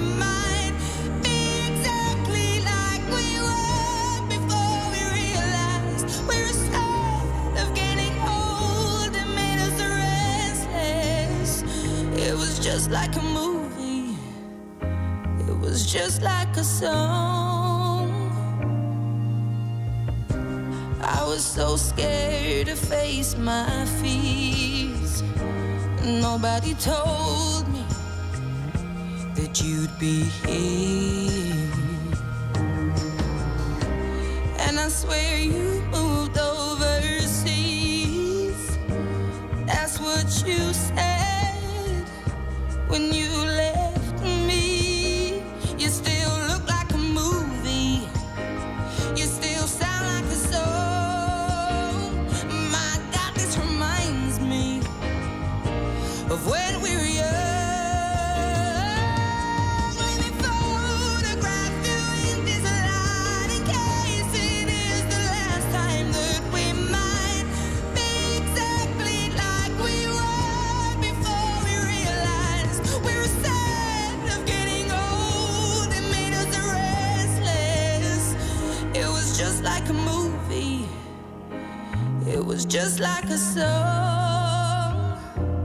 When we were young, when we were young, when we were young, when we were young. It's hard to admit that everything just takes me back to when you were there, to when you were there. And a part of me keeps holding on just in case it hasn't gone. 'Cause I still care. Do you still care? It was just like a movie. It was just like a song. My God, this reminds me of when we were young.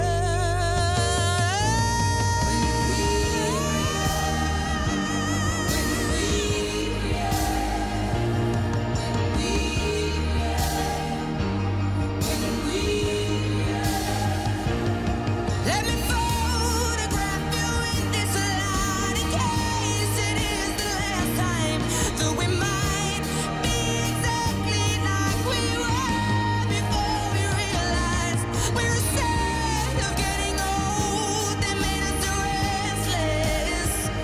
Oh, I'm so mad I'm getting old. It makes me reckless. It was just like a movie. It was just like a song when we were young.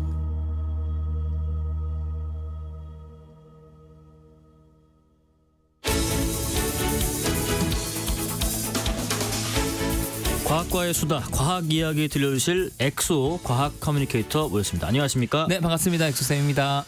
요즘에 그 갑자기 빈대가 전국적으로 출몰을 하고 있다고 하는 데다가 최근에 보니까 어떤 직장인께서 네. 빈대 지도까지 만드셨더라고요. 아, 어디에 요즘 빈도가 뭐 많이 나오고 어플리케이션. 예, 네. 옛날에 우리 뭐 코로나 때 있었던 것처럼 그렇죠. 뭐 마스크 어디 있는 것처럼 네. 그런 것도 나왔고 요즘엔 또 이제 빈대와 관련된 연관 검색어도 많고 네. 우리 주변에서 빈대와 유사하게 뭔가 좀 인간에게 흡혈하는 그런 벌레들, 기생하는 벌레들 그런 이야기를 좀 준비해 봤고요. 네네. 그 전에 먼저 그 최근에 경남 고성에서 한 농작물 유통센터에서 이 로봇 때문에 사람이 숨지는 이런 네. 안타까운 사고가 있었다고 하는데 네. 그것 관련된 얘기 먼저 하고 좀 들어가 볼게요. 네네. 로봇이 이 사람을 상자로 오인해서 생겼다고 하던데 네네.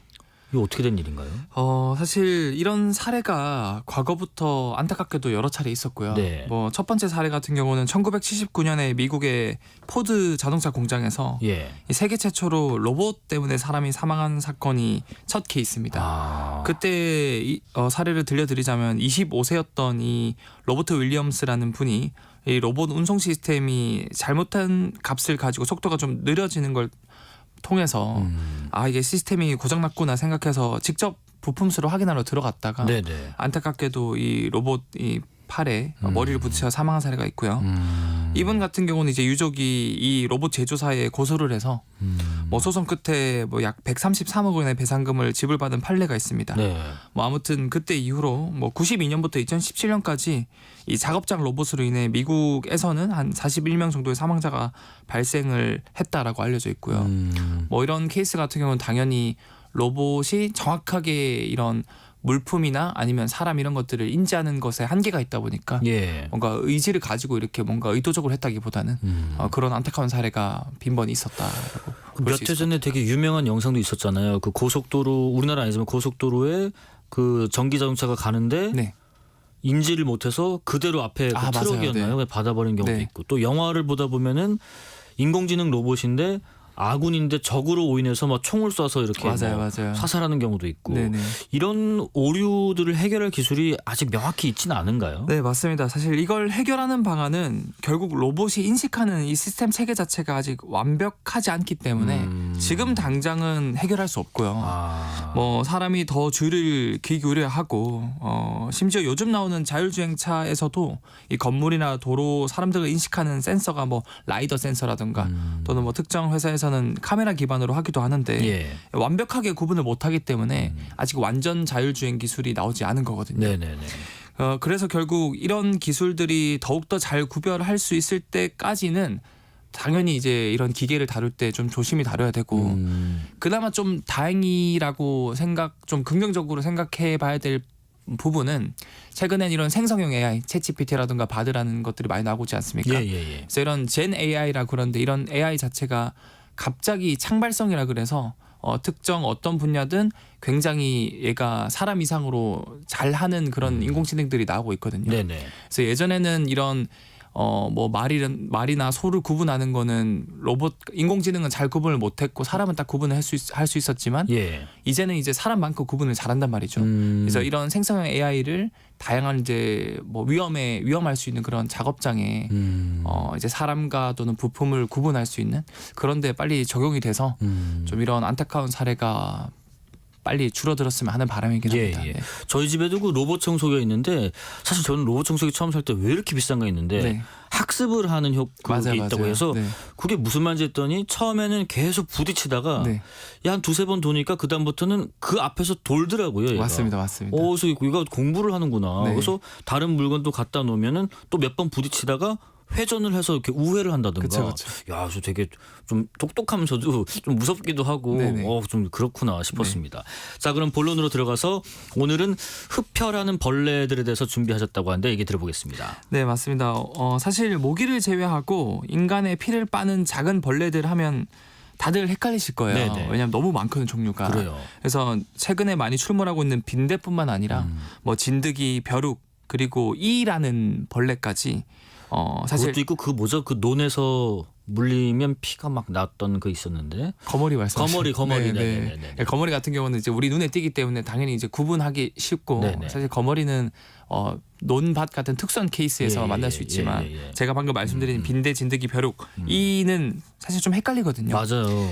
대부분이 이제 인간의 피를 빨아먹는데 얘네들의 각각의 특징을 설명드리자면 우선 진드기부터 설명드리면 진드기 같은 경우는 참 진드기랑 진먼지 진드기가 있습니다. 저희는 진먼지 진드기를 많이 들어봤죠. 맞아요. 그래서 일단 참 진드기는 진먼지 진드기랑 다르게 우리 보통 사는 가정집에서 만나기 힘들어요. 대부분은 이제 풀숲, 잔디 이런 풀잎 아래쪽에서 붙어 자라고요. 당연히 진먼지 진드기에 비해서 상대적으로 더 크고 눈에도 보여요.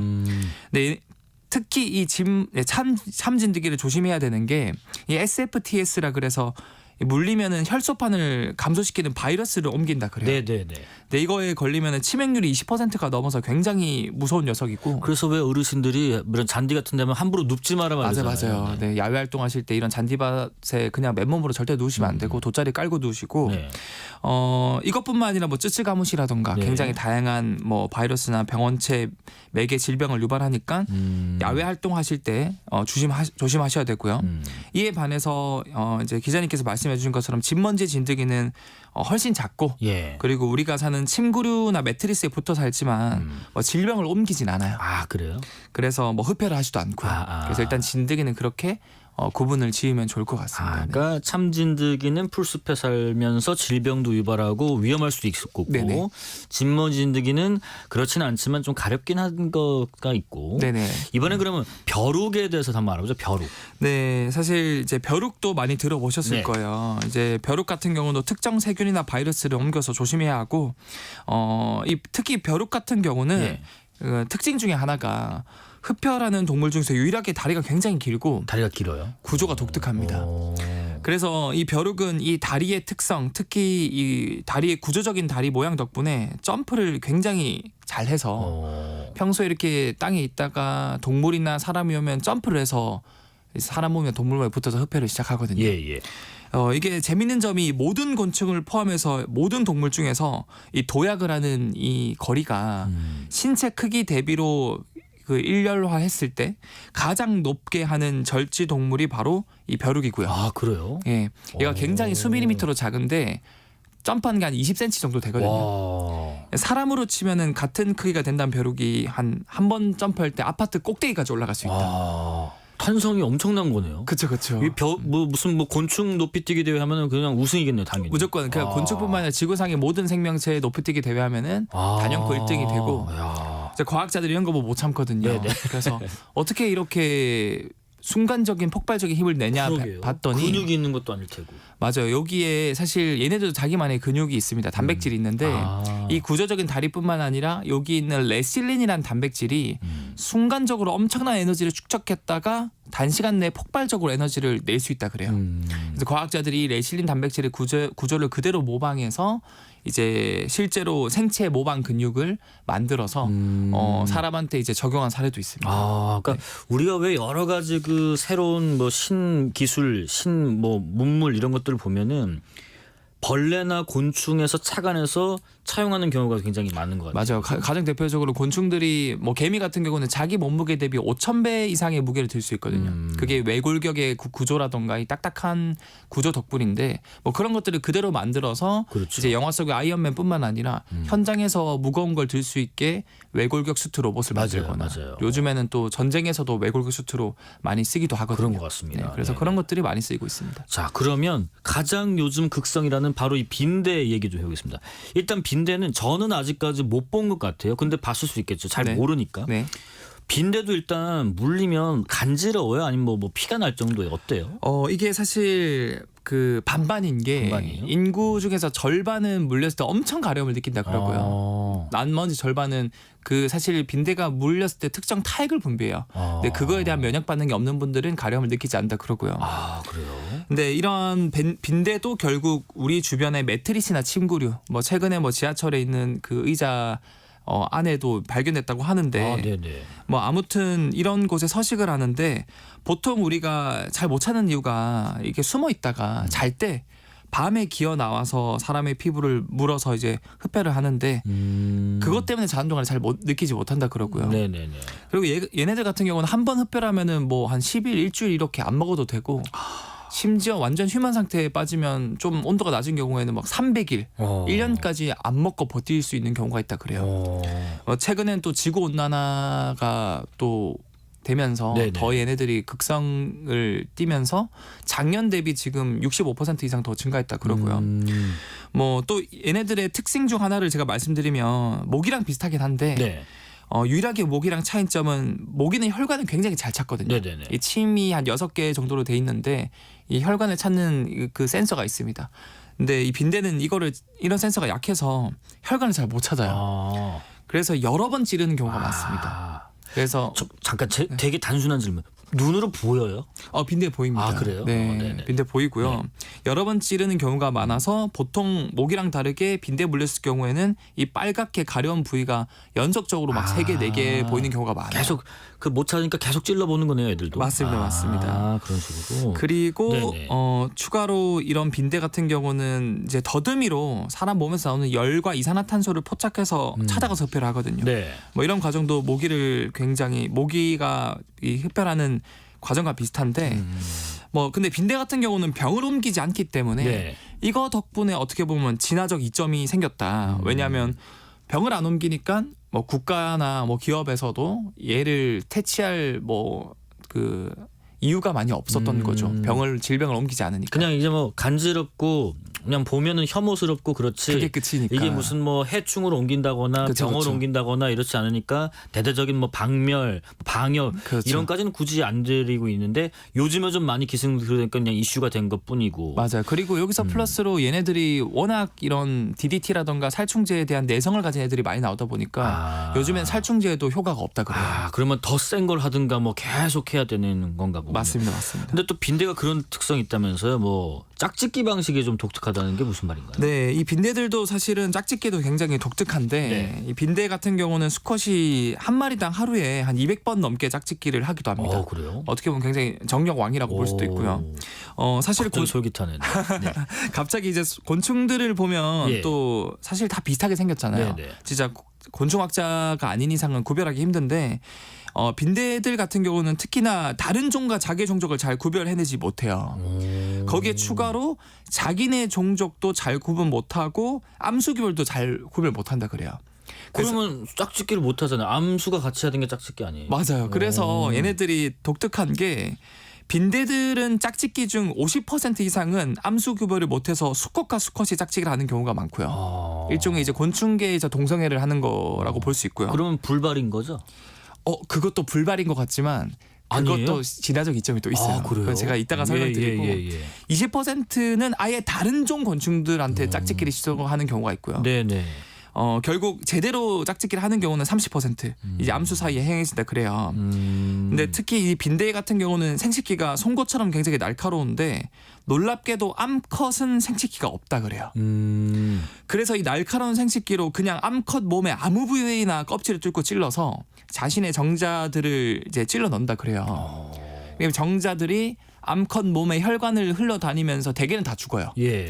근데 몇몇 살아남거든요. 근데 이게 양으로 승부 봐요. 이제 사람으로 치면 거의 뭐 한 30리터 정도의 이제 정자들이 들어있는 정액을 넣는다 그러는데 네네. 일부 살아남 정자들이 결국 난자를 찾아가서 수정에 성공한다고 그럽니다. 굉장히 독특한 방식을 쓰는 거죠. 대단하네. 그러니까 아까 그 여쭤봤던 거. 그러면은 수컷끼리 만나면 불발이 아닐 수도 있다는 건 무슨 말이에요?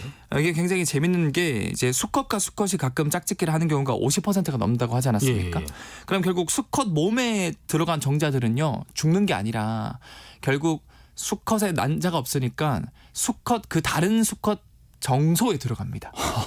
그래서 같이 사멸되고 이런 게 아니고요. 네, 같이 보관되어 있다가 그 수컷이 만약에 다른 암컷을 만나서 짝짓기에 성공한다면은 결국에는 자기 정자랑 다른 정자들이 같이 이제 들어가다 보니까 그러면 누구 아버지인지 잘 모를 수도 있겠군요. 모르죠. 네. 그래서 수컷 몸에 찔러 넣어서 실패했다고 생각했던 빈대 입장에서 결과론적으로는 대성공인 셈인 거죠. 대단하다. 이 생식력, 번식력이 엄청 정말 말 그대로 빈대네요. 그렇죠. 예. 네. 어쨌든 이제 뭐 병을 옮기지는 않지만 우리가 또 혐오스럽기도 하고 또 그래도 간지러움은 있으면 또 불편하거든요. 네.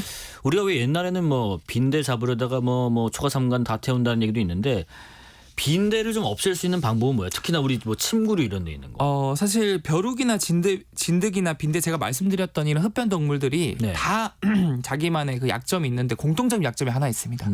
바로 열에 약하거든요. 열에요. 예. 그래서 제가 방금 말씀드렸던 살충제는 계속 내성이 생기기 때문에 결국에는 살충제로 99%를 죽여도 남은 살아남은 1%가 걔네들이 아기를 낳으면 그 아기들은 전부 다 살충제에 내성이 있는 애들이 케이스가 맞아 유전이 돼서 결과론적으로는 이게 박멸이 힘든데 보통 얘네들은 한 50도 정도가 되면 다 죽습니다.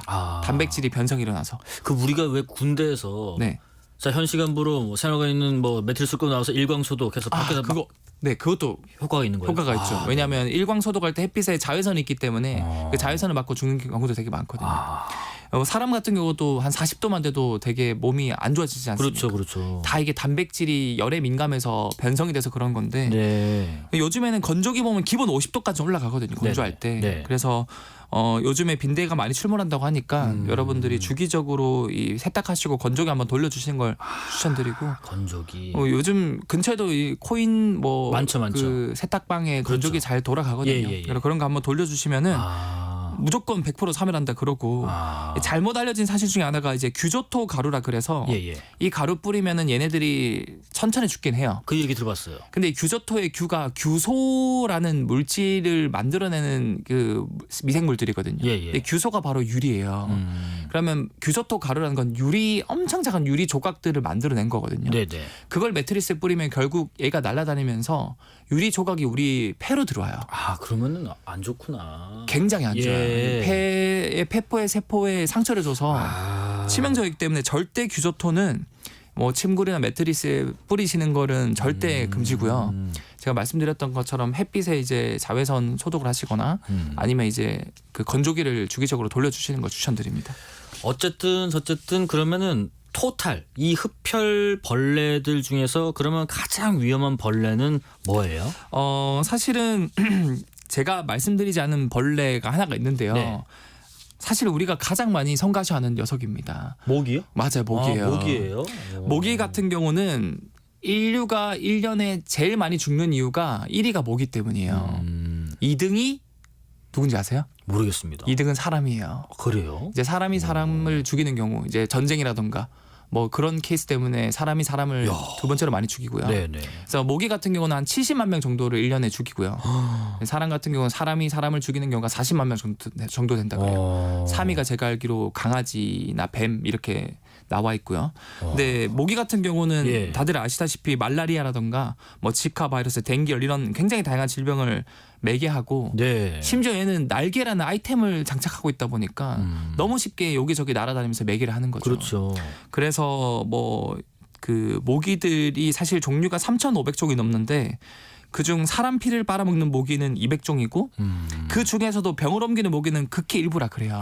그래서 그런 병을 옮기는 모기들만 다 멸종해도 생태계 교란이나 이런 피라미드에 무너지지 않는다고 과학자들이 알고 있기 때문에 예. 그런 질병을 매개하는 모기들만 타겟으로 지금 박멸하고자 하는 지금 연구들이 활발히 이루어지고 있긴 합니다. 아, 모기가 한 해에 70만 명 넘게 사람을 죽이고 사람을 있습니다. 죽인다고 합니다. 네. 가장 위험한 벌레는 모기고 빈대는 건조기에 돌리시거나 바깥에 아주 땡볕에 말려주면 효과가 있고 네, 절대로 맞습니다. 규조토 뿌리거나 이러시면 해가 될 수가 있다고 합니다. 네. 자, 아쉽게도 엑소 과학 커뮤니케이터와는 오늘 시간이 마지막으로 합니다. 그동안 고생 많으셨고요. 감사합니다. 말씀 잘 들어봤습니다. 네, 제가 1년 동안 과학과의 수다 진행했는데 감사했고요. 저는 다른 곳에서도 재미있는 과학 이야기 들려주도록 하겠습니다. 지금까지 과학 커뮤니케이터 엑소쌤이었습니다. 감사합니다. 기대하겠습니다. 자, 노래 듣고 오겠습니다. 백예린이 부릅니다. 그건 아마 우리의 잘못은 아닐 거야.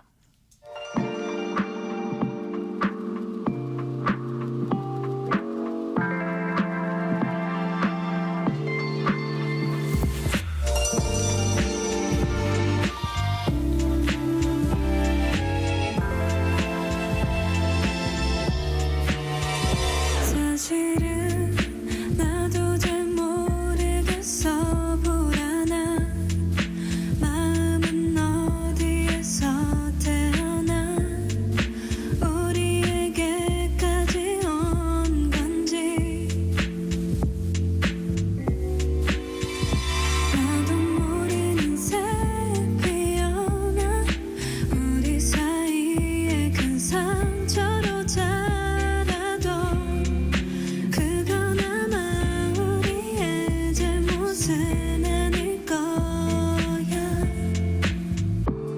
그러니 우린 손을 잡아야 해 바다에 빠지지 않도록 끊임없이 눈을 맞춰야 해 가끔은 너무 익숙해져 버린 서로를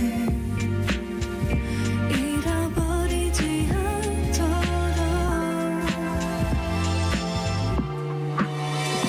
나도 모르는 새 피어나 우리 사이에 자주 아픔을 줘도 그건 아마 우리를 더 크게 해줄 거야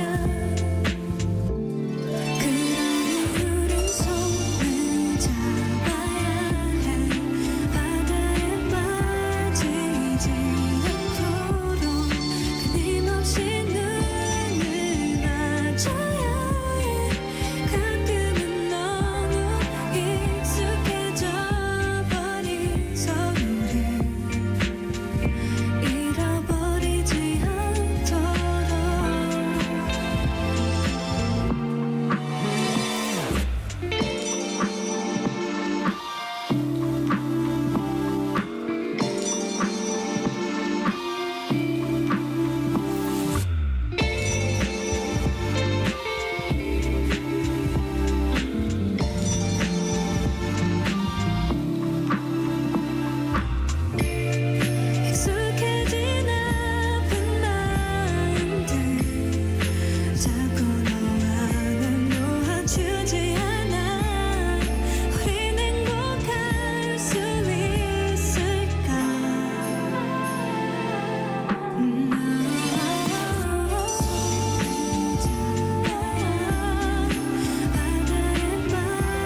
네, 교통 정보 알아보겠습니다. 교통정보센터 유아영 씨 나와주세요.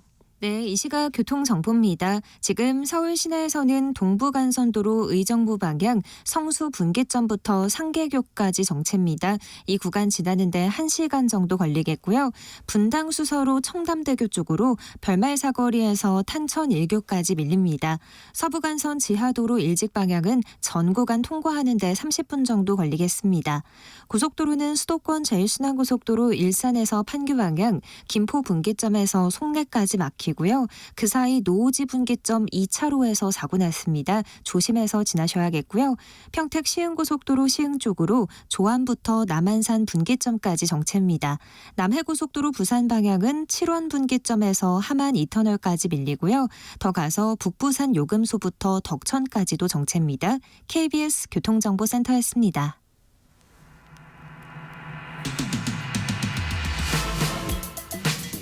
지금은 글로벌 시대 국제 이슈 평론해 주실 민정훈 국립외교원 미주연구부 교수님 모셨습니다. 안녕하십니까? 예, 안녕하세요. 저희 그 미국 얘기 좀 해볼까 하는데요. 네.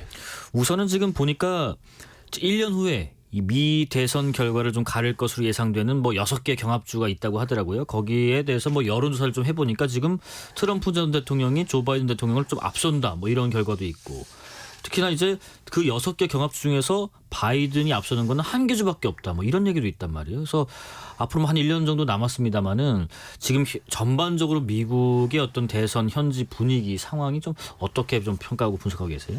지금 민주당 바이든 대통령이 재선에 출마하고 예.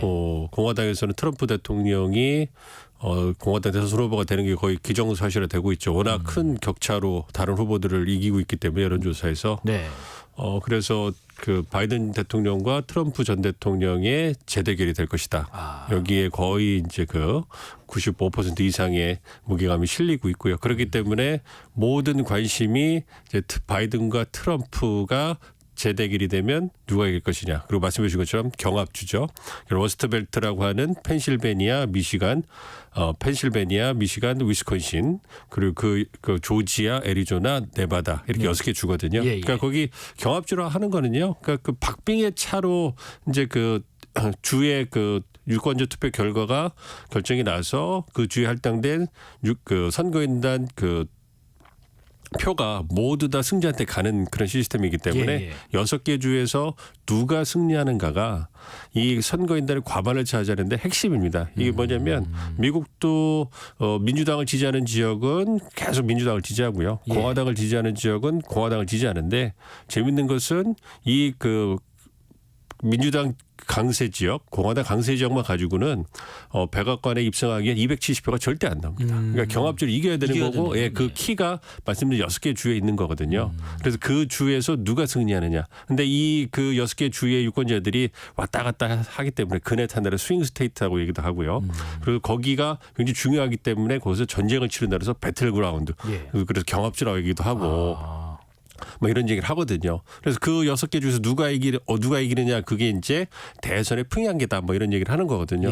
근데 2016년에는 그 중요한 3개 주에서 펜실베니아, 미시간, 위스콘신에서 트럼프 후보가 진짜 간발의 차로 0.2%, 0.7% 차이로 이제 그 당시 힐러리 클린턴 민주당 후보를 이겼어요. 그래서 거기에 할당된 46표의 정말 중요한 선거인단 표가 그 트럼프 후보한테 가면서 승리할 수 있었거든요. 근데 2020년에는 그 3개 주가 바이든 후보도 지지로 돌아섰어요. 그래서 바이든 후보가 또 이길 수 있었거든요. 그렇기 때문에 거기를 주목을 하는 거예요. 그런데 지금 트럼프 후보가 거기 6개 주 중에서 5개를 이긴다. 이런 그 여론조사 나왔고. 근데 그게 아직 시간이 많이 남았고요. 그리고 이제 왔다 갔다 하기 때문에, 그리고 격차가 큰 게 아니기 때문에 그 부분 지켜봐야 될 것 같고요. 시간이 지나면서 엎치락뒤치락 하고 있기 때문에 지금 단계에서는 누가 이긴다. 뭐 이렇게는 단정하기는 어렵고요. 그렇지만 그렇지만 트럼프 전 대통령의 기세가 계속 유지되고 있기 때문에 이러한 부분에서 이제 그 민주당의 고민이 깊어지고 있는 것이고 특히 바이든이 그 바이든노믹스라고 해가지고 경제 성과를 막 부각시키는데 유권자들이 잘 못 느끼고 있어요. 왜냐하면 실물 경제가 어렵거든요. 인플레이션 때문에. 거기다가 우크라이나 전쟁 있죠. 이스라엘 하마스 분쟁 있죠. 거기에 이제 그 미국이 지금 뭐 막대한 돈을 그 무기 공급을 하고 있잖아요. 이 부분에 이제 미국 국민들이 이제 피로감을 느끼기 시작한단 말이에요. 그러니까 미국 그 바이든 행정부 입장에서는 빨리 두 전쟁이 끝났으면 좋겠는데 계속 장기화되고 있고 그리고 이제 이스라엘은 미국 말을 잘 안 듣고 있고 이렇게 되니까 고민이 이제 깊어지고 있고 이걸 놓칠세라 트럼프하고 공화당 그 대선 후보 측에서는 계속 바이든 대통령의 외교 정책에 대해서 비난을 하고 있는 거죠. 그렇기 때문에 이런 분위기 때문에 바이든 대통령이 밀리고 있는 거 아니냐 뭐 이런 얘기를 하고 있는데 시간이 많기 때문에 지켜봐야 될 것 같습니다. 그러면은 저 경합주 중심도 좋고요. 트럼프 전 대통령의 강점은 뭐예요? 트럼프 전 그 대통령의 장점은 견고한 지지층이죠. 일단 그 콘크리트 지지층이라고 그래가지고 한 공화당 지지층 한 35%, 30 그 트럼프 전 대통령이 백악관에서 임기를 하실 때 그 생각을 해보면 지지율이 그 30, 35 이렇게밖에 안 나왔어요. 근데 그게 크게 안 빠졌거든요. 늘지도 않고 그거는 굉장히 강성 지지층이 있다는 거고 그 강성 지지층이 지금까지 유지가 되고 있어요. 변함없이. 예, 그리고 그 분들이 이제 공화당 경선에서 굉장히 강한 힘을 발휘할 거기 때문에 그런 부분에서 다른 공화당 대선 후보들이 고전을 맺지 못하고 있고 그분들 때문에 공화당 의원들도 트럼프 대통령의 눈치를 보고 있는 거고 그리고 최근에 하원 의장이 마이크 존슨이라는 분이 그 트럼프의 친 트럼프 지지자거든요. 그렇기 때문에 그런 걸 보면 트럼프 대통령의 어떤 당내 영향력은 여전히 막강해요. 그리고 또 그 트럼프 대통령만큼 인기몰이, 여론몰이, TV 이런 걸 잘 그 이용하는 분이 드물어요. 그렇죠. 그 선거 전략이나 이런 부분에 있어서는 굉장히 좀 그 탁월한 그 재능을 갖고 있기 때문에 그런 부분에서 그리고 트럼프 대통령이 경제 그 임기 때 경제가 좋았어요. 미국 경제 상황이 좋았어요. 물론 오바마 대통령의 어떤 그 공이다 이런 그 평가가 주를 이루지만 어쨌든 트럼프 대통령이 집권하던 4년 동안에 미국 경제가 반등해서 서서히 다시 회복되고 있었고 그러니까 2020년이죠. 2020년 3월에 코로나19가 미국에 상륙하기 전까지 미국 경제가 굉장히 좋았습니다. 그래가지고 그 코로나19가 그 미국 상륙하기 전까지 그 전에 어떤 여론조사를 보면 트럼프 전 대통령이 바이든 후보를 10% 이상 차로 이길 거라는 그러한 예측, 그 선거 예측 모델들이 막 나오고 그랬거든요. 그렇다가 이제 그 코로나19 때문에 그게 이제 판세가 뒤집힌 건데 어쨌든 트럼프 전 대통령이 또 임기 동안에 경제도 뭐 어떤 무난하게 잘했고 외교안보 정책에 있어서 우리 동맹들이 볼 때는 굉장히 좀 그 극단적이고 불안정성을 키웠지만 미국 국민들이 볼 때는 그렇게 뭐 나쁜 건 아니거든요.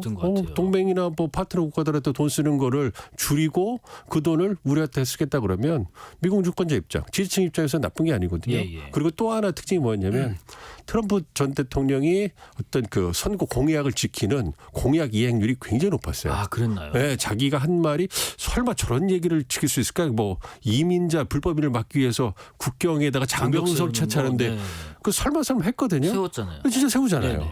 그리고 그 이슬람, 그 무슬림들 그 입국 금지시킨다고 얘기했는데 그 미국의 어떤 그 우호적이고 그렇습니다. 미국을 사랑하는 사람만 들어오게 한다는데 진짜로 어떤 그 이슬람 국가들 여러 개 국가들 입국 금지 행정명령 내려버리잖아요. 내렸죠. 물론 법원에 의해서 막히긴 했지만 그러한 부분에 있어서 공약 이행률이 굉장히 높았어요. 그래서 한다면 하는 사람이 네, 그러니까 그런 부분이기 때문에 정치도 아웃사이더로서 이제 자신이 얘기했던 부분 그것이 정치적 논란이 없던 간에 자신이 한 말을 지키려고 노력을 했기 때문에 그런 부분에 신선하게 느껴진 부분이 있었겠죠. 그러니까 생각보다 트럼프 전 대통령이 사법 리스크 때문에 많은 사람들이 좀 안타까워하고 있지만 그럼에도 불구하고 대통령으로서 트럼프가 보여줬던 그러한 능력은 뭐 그렇게 부정적인 아니기 때문에 계속 그 인기가 유지되고 있고 트럼프의 미국 우선주의는 여전히 상당한 영향을 갖고 있다 이렇게 볼 수 있습니다. 기억납니다. 그 뭐 그레이트 아메리카 미국 우선주의 해가지고 추진력 있게 쫙 밀고 나간 것에 맺고 열광했던 그 지지층들 콘크리트 지지층이 여전히 살아있다는 말씀이셨고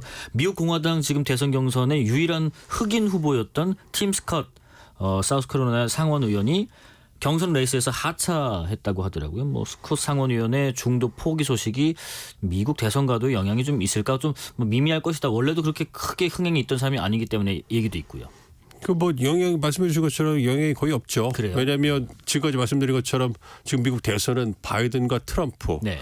그 두 후보의 식상하면 제3후보 이런 정도로 그 선거 구도가 형성되고 있기 때문에 공화당 여타 후보들이 경쟁하는 것은 그것의 목적이 공화당 대선 후보가 되는 거지만 현실적으로 쉽지 않잖아요. 그러니까 누가 2등이 돼서 나머지 표를 그 모아가지고 트럼프의 대항마가 될 거냐 내년 경선을 앞두고 뭐 이거 정도인데 그 여러 후보들 중에서도 그 스캇 상원의원 같은 경우에는 그렇게 지지율이 높지 않았기 때문에 굉장히 좀 그 레이스를 진행하는 좀 어려움이 있었고요. 그런 부분을 고려해서 이제 중도 하차한 것 같은데요. 이러한 하차가 시간이 지나면서 계속 늘어날 거로 보고 있습니다. 그래서 그러한 하차한 표가 닉 헤일리 전 그 유엔 대사한테 가든지 아니면 디센티스 플로리다 주지사한테 갈 거라고 생각을 하고 있기 때문에 과연 그러한 그 여타 후보들이 그 결집을 해가지고 트럼프에 대항할 수 있는 제2의 후보가 만들어질 수 있을 것이냐. 이게 관건이긴 한데요. 그럼에도 불구하고 트럼프 대세로는 꺾기 어려울 것 같다 이렇게 생각하고 있습니다. 자, 트럼프 전 대통령이 아까 말씀하신 것처럼 사법 리스크가 일부 있다고 하는데 최근에 그 법원한테 재판 생중계를 요청했는데 그만큼 뭐 자신 있다 이건가요? 그러니까 정치적으로 이용을 하는 거죠. 그러니까 그 조지아 주의 뭐 선거 개입 의혹이라든지 여러 가지 그 4개 그 기소됐고 뭐 90개가 넘는 항목에 대해서 지금 뭐 또 기소가 된 상황이기 때문에 사실 그거는 계속 이제 재판이 이루어져야 될 거예요. 근데 이제 그것이 빨라야 내년 중순 아니면 선거가 끝나야 이제 결과가 나올 거고 만약에 내년 중반에 1심 결과가 나오더라도 거기에 대해서 항소할 거 아닙니까? 불리하면 그럼 계속 그래서 올라가서 뭐 대법원으로 간다든가 주 대법원 거기서 이제 그 조지아주 같은 경우는 조지아 주에서 법원에서 다루기 때문에 그 미국의 어떤 그 법원 시스템을 보면 판결 시스템을 보면 주 법원에서 시작되더라도 주 대법원에서 선고를 내리고 거기에서도 불복하면 어떤 케이스가 연방 대법원까지 갈 수 있거든요. 근데 대체로 이제 그 주 대법원까지 가려면 시간이 꽤 걸려요. 근데 거기서 내년 11월까지는 그 시간이 소요가 될 것이고 만약에 트럼프 전 대통령이 내년 대선 승리를 하면 그러면 이제 면책특권 있잖아요. 그렇겠죠. 그리고 4년 후에 다시 뭐 그 부과될 텐데 그때는 뭐 그 사람들이 큰 관심을 안 가지기 때문에 그때. 그러니까 그런 걸 고려 본다면 트럼프 전 대통령이나 캠프 측에서는 지금 사법 리스크가 트럼프 대통령의 출마에 영향을 미치지 못한다. 그렇다면 이것을 어떻게 이용해서 공화당 지지층을 결집하고 트럼프의 강건함을 보여줄 것이냐. 그리고 예전에 어떤 뭐 기소대를 머그샷이라고 그래가지고 이렇게 그 법원에서 그 검찰이 출두하고 사진 찍고 이거 그 티셔츠 만들어가지고 선거 모금 자금 모금하잖아요. 그런 식으로 해가지고 이걸 정치적으로 이용하는 거니까 이제는 검찰을 그 자기 선거운동에 이용했다가 이제는 법원까지 자기 선거운동에 이용하면서 이제 그런 주장을 할 거예요. 이건 정치적인 사냥이다. 마녀 사냥이다. 나는 잘못이 없는데 이건 정치 검사, 정치적 법원, 정치 판사가 나를 갖다가 이렇게 그 못살게 구는 거다. 이렇게 하면서 굉장히 막 그 불편한 표정을 지으면서 지지층들에게 호소하는 그런 모습을 보여줄 겁니다. 그렇기 때문에 어떻게 그 자기의 위기를 정치적 쇼맨십으로 극대화하는지 아는 사람인 건가 보네요. 트럼프라는 전 대통령이. 그런 부분에서는 뭐 인정하기가 쉽지 않죠. 어쨌든 천재적이죠. 자, 그리고 지금 뭐 아까 지지층도 경고한 사람도 있다 했지만은 뭐 미국 내에서는 일부 그런가 봐요. 바이든도 트럼프도 둘 다 싫다. 그러면 미국에서 제3지대론이라는 것이 현실성이 있는 것인가 하는 입장이 있습니다. 미국의 그 대선 그 선거 시스템 자체가 양당 주요 후보가 당선되기 유리하게 만들어낸 시스템이에요. 그러니까 유권자 투표 결과를 가지고서 전국 집계해서 이제 승자를 겨루는 게 아니라 이것을 유권자 투표 결과를 주별로 집계를 해가지고 각 주에 할당된 선거인단을 그 해당 주의 유권자 투표 승자 한 표라도 더 받은 그 대선 후보에게 몽땅 주는 시스템이거든요. 승자 독식으로 가기 때문에 이런 걸 본다면 2등이 의미가 없는 거예요. 그렇죠. 그렇게 되면 제3 후보 그다음에 그 무소속 후보 같은 경우는 1등하기 굉장히 어렵거든요. 그러니까 그 미국 같은 경우 양당제고 정당 일체가 굉장히 세기 때문에 1등하기 어려운 거예요. 그러니까 1990년대 로스 퍼로라는 어떤 그 부유한 자본가가 나와가지고 그 2개의 정당으로는 되지 않는다. 부패했기 때문에 자기가 제3 세력이 돼서 어떤 워싱턴 전가에 새바람 불러일으켰다. 바람 불러일으켰거든요. 근데 하나의 주도 가져오질 못했어요. 2등을 한 거예요. 2등, 3등을 했기 때문에 결국 선거인단은 하나도 획득 못했습니다. 예, 그렇게 되는 거예요. 그렇기 때문에 이 자체 지금 로버트 케네디 주니어라든지 코넬 웨스트 같은 분들이 어떤 무소속으로 나온다고 얘기를 하고 있는데 이분들이 당선될 가능성은 희박하다. 단 이분들이 스포일러, 즉 바이든과 트럼프가 당선되는데 표를 조금 잠식해가지고 굉장히 박빙이 된다고 예상이 되고 있기 때문에 그 잠식한 표가 누구한테 유리하고 누구한테 불리할 것이냐. 바이든한테 유리할까 트럼프한테 유리할까 요거에 영향을 미치기 때문에 이제 그 관심을 집중하고 있는 것이지 그분들이 당선될 가능성은 희박하다 이렇게 말씀드릴 수 있죠. 스포일러네. 예. 우리나라 이슈 관련해서 좀 여쭤볼게요. 지금 에이펙 정상회의장에서 블링컨 미 국무장관이 이런 얘기했습니다. 한미일이 함께 할 일이 참 많다라고 했는데 요즘에 상당히 한미일 또 뭐 미국을 중심으로 한 이 삼국의 협력이 좀 많은 것 같아요. 어떤 일들이 할 게 많을까요? 뭐 안보, 경제, 외교적으로 어떤 일이 많을까요? 미국 입장에서는 굉장히 좀 기분이 좋은 상황이죠. 예. 그 한미일. 그러니까 생각해 보시면 이 인도태평양 전략이라고 해서 미국이 인도태평양 지역을 가장 중요한 지역으로 규정을 하고 여기에서 중국의 부상을 견제하고 자국의 영향력을 유지하고 확대하려고 한단 말이에요. 그런데 혼자 하기가 쉽지 않으니까 미국의 중요한 전략 자산이라고 하는 동맹 시스템을 이용해 가지고 이제 그 영향력을 유지하려고 하는데 그러면 인도태평양 지역에서 핵심 동맹이 어디겠어요? 한국과 일본이란 말이에요. 그런데 한국과 일본이 역사 문제로 인해 가지고 양국 관계가 굉장히 경색돼 있었기 때문에 미국 입장에서는 한국과 일본과 함께 중국 견제를 하고 싶은데 그래서 한미일 협력을 계속 강화하고 싶은데 그걸 못 해왔거든요. 그런데 그것이 한일 관계가 개선되면서 복원되면서 이제 한미일 협력도 급무살을 타게 됐고 그래서 지난 8월에 캠프 데이비드 한미일 정상회담도 개최된 거 아니겠습니까? 그리고 다양한 부분 정말 그 캠프 데이비드 원칙 정신 공약을 보시면 정말로 다양한 부분에서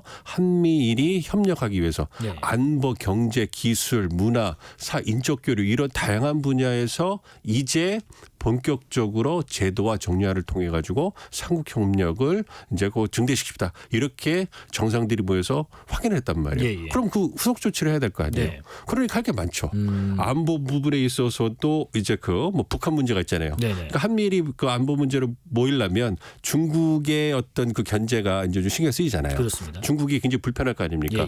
한국과 미국이 양제 동맹으로 북한 위협에 대해서 어떤 대응하기 위해서 계속 군사협력을 강화해 온 것도 중국의 바로 앞에잖아요, 한국이. 불편했는데 여기에 일본까지 들어온단 말이에요. 그럼 한미일이 합치면 군사력이 얼마나 세겠어요. 그렇죠. 그리고 중국의 바로 문 앞에서 한미일이 모여가지고 동해나 공해상에서 어떤 미사일 방어 훈련이라든지 기동 훈련을 한다 그러면 공중 훈련도 최근에 그러니까요. 굉장히 불편하겠죠. 뭐 그렇지만 어쨌든 한미일 같은 경우에는 북한의 위협이라는 명분이 있기 때문에 중국이 불편하지만 그 대놓고서 이제 뭐라고 할 수는 없잖아요. 그러니까 그걸 통해 가지고 안보 협력을 하는 거고요. 그걸 통해 가지고 삼국이 이제 어떻게 상호 운영성을 강화할 수 있느냐 이 부분에 있어 가지고 계속 훈련을 하기 때문에 군은 훈련이 필요하잖아요. 그 부분에 있어서 이제 그 훈련을 계속하니까 이제 그 어떤 그러한 상호 운영성이라든지 어떤 기동성이 좋아질 거고요. 그리고 상호 교류, 정보 공유, 그다음에 그 무기 체계까지 다 같이 이렇게 합치시키면서 계속 나갈 거기 때문에 이건 미국이 얼마나 좋겠습니까? 여기에다가 첨단 기술 분야에 있어서도 굉장히 삼국의 이해관계가 떨어지잖아요. 미국은 원천 기술을 갖고 있고 그 반도체만 보더라도 설계 부분에 있어서 1인자고 일본 같은 경우는 소부장, 소재 부품 장비의 강점. 한국은 최첨단 그 제조 기술을 갖고 있는 몇 안 되는 국가잖아요. 그러면 세 국가가 모여가지고 최첨단 반도체라든지 첨단 기술이 있어가지고 규범, 원칙, 제도 같은 것을 선도해 나간단 말이에요. 거기는 그런 게 잘 없거든요. 그 분야는. 그런 걸 하게 되면 그 한미일이 중심이 돼서 뭉치게 되면 아무래도 그런 공급망 재편이라든지 첨단 기술 발전 기술 노력에 중국은 자연스럽게 빠지게 될 거란 말이에요. 그러니까 중국은 반발하는데 그 경제적 이익이고 다자로 뭉치니까 뭐라고 할 수도 없고 그렇지 않겠습니까? 그리고 북한과 러시아가 이제 그 우크라이나 전쟁 관련해서 이제 그 군사협력 하고 있으니까 이 부분에 대해서도 한국과 일본 모두 다 이해관계를 북한하고 갖고 있기 때문에 협력하면 미국은 한국과 일본의 지지를 통해 가지고 국제사회에서 자신의 목소리를 더 강화하는데 얼마나 큰 힘이 되겠어요. 그리고 이스라엘과 어떤 팔레스타인 전쟁 그 하마스 분쟁에 있어서도 한국과 일본이 제한되긴 하지만 인도적 지원이라든지 미국의 노력에 힘을 실어줄 거란 말이에요. 그러니까 그러한 이슈에 있어서도 다루게 될 거고 그리고 이제 미중 정상회담 있지 않습니까? 그러니까 미중 정상회담 있고 또 에이펙 정상회의 계획해 가지고 중일 정상회담 또 한중 정상회담도 가능성이 있기 때문에 미국 입장에서는 우리가 중국과의 정상회담에 나가면서 어떠한 의제를 다룰 것이고 어떠한 입장을 갖고 있다 이런 걸 미리 설명을 해주겠죠.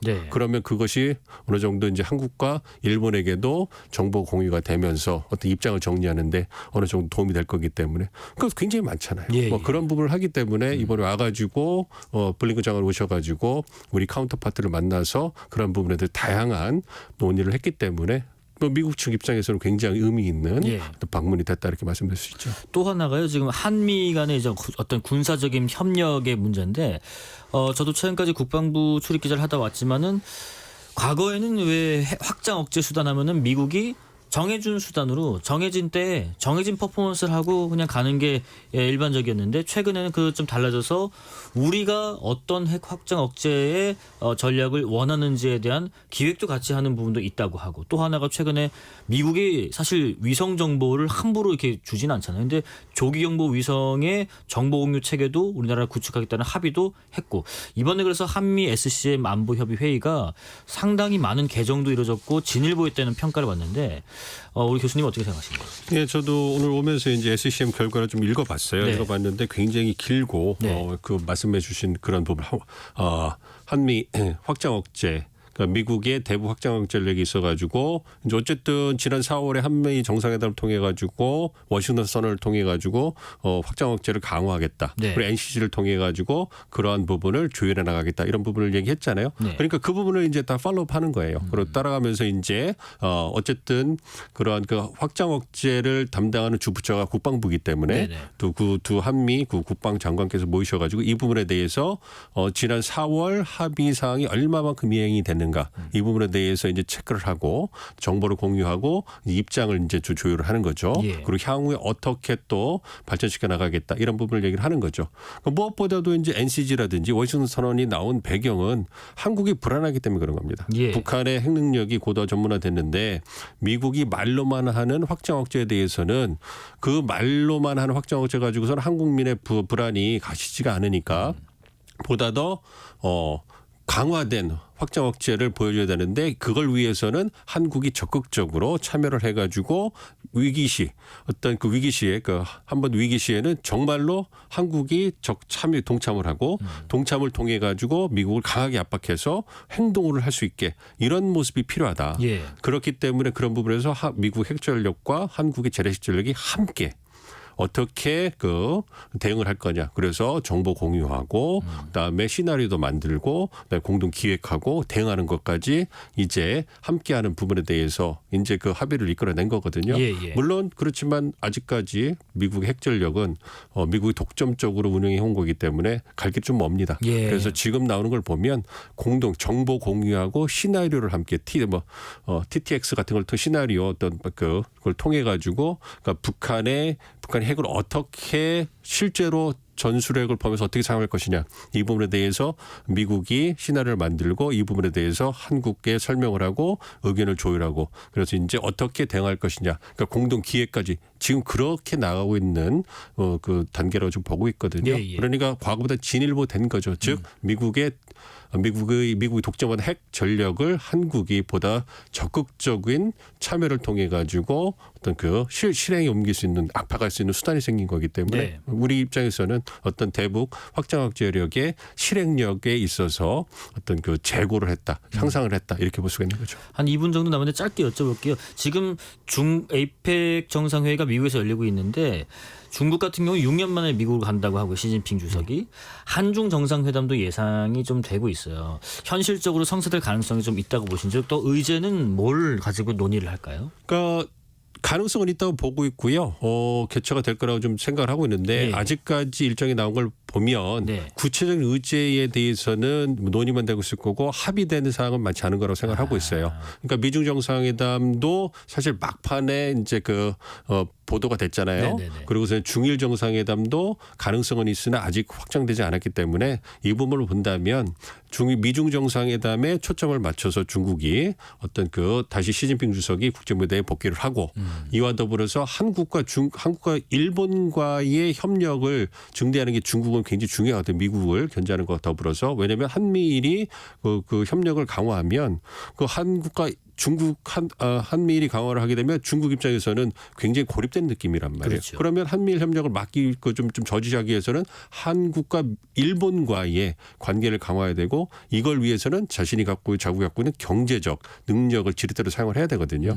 그러니까 지역의 경제 협력을 명분을 해가지고 일본과 한국과 정상회담을 할 건데 다자회담 계기로 만나기 때문에 긴 시간을 할애하기는 어려울 겁니다. 그래서 미중 정상회담도 딱 4시간 정도 한다고 하잖아요.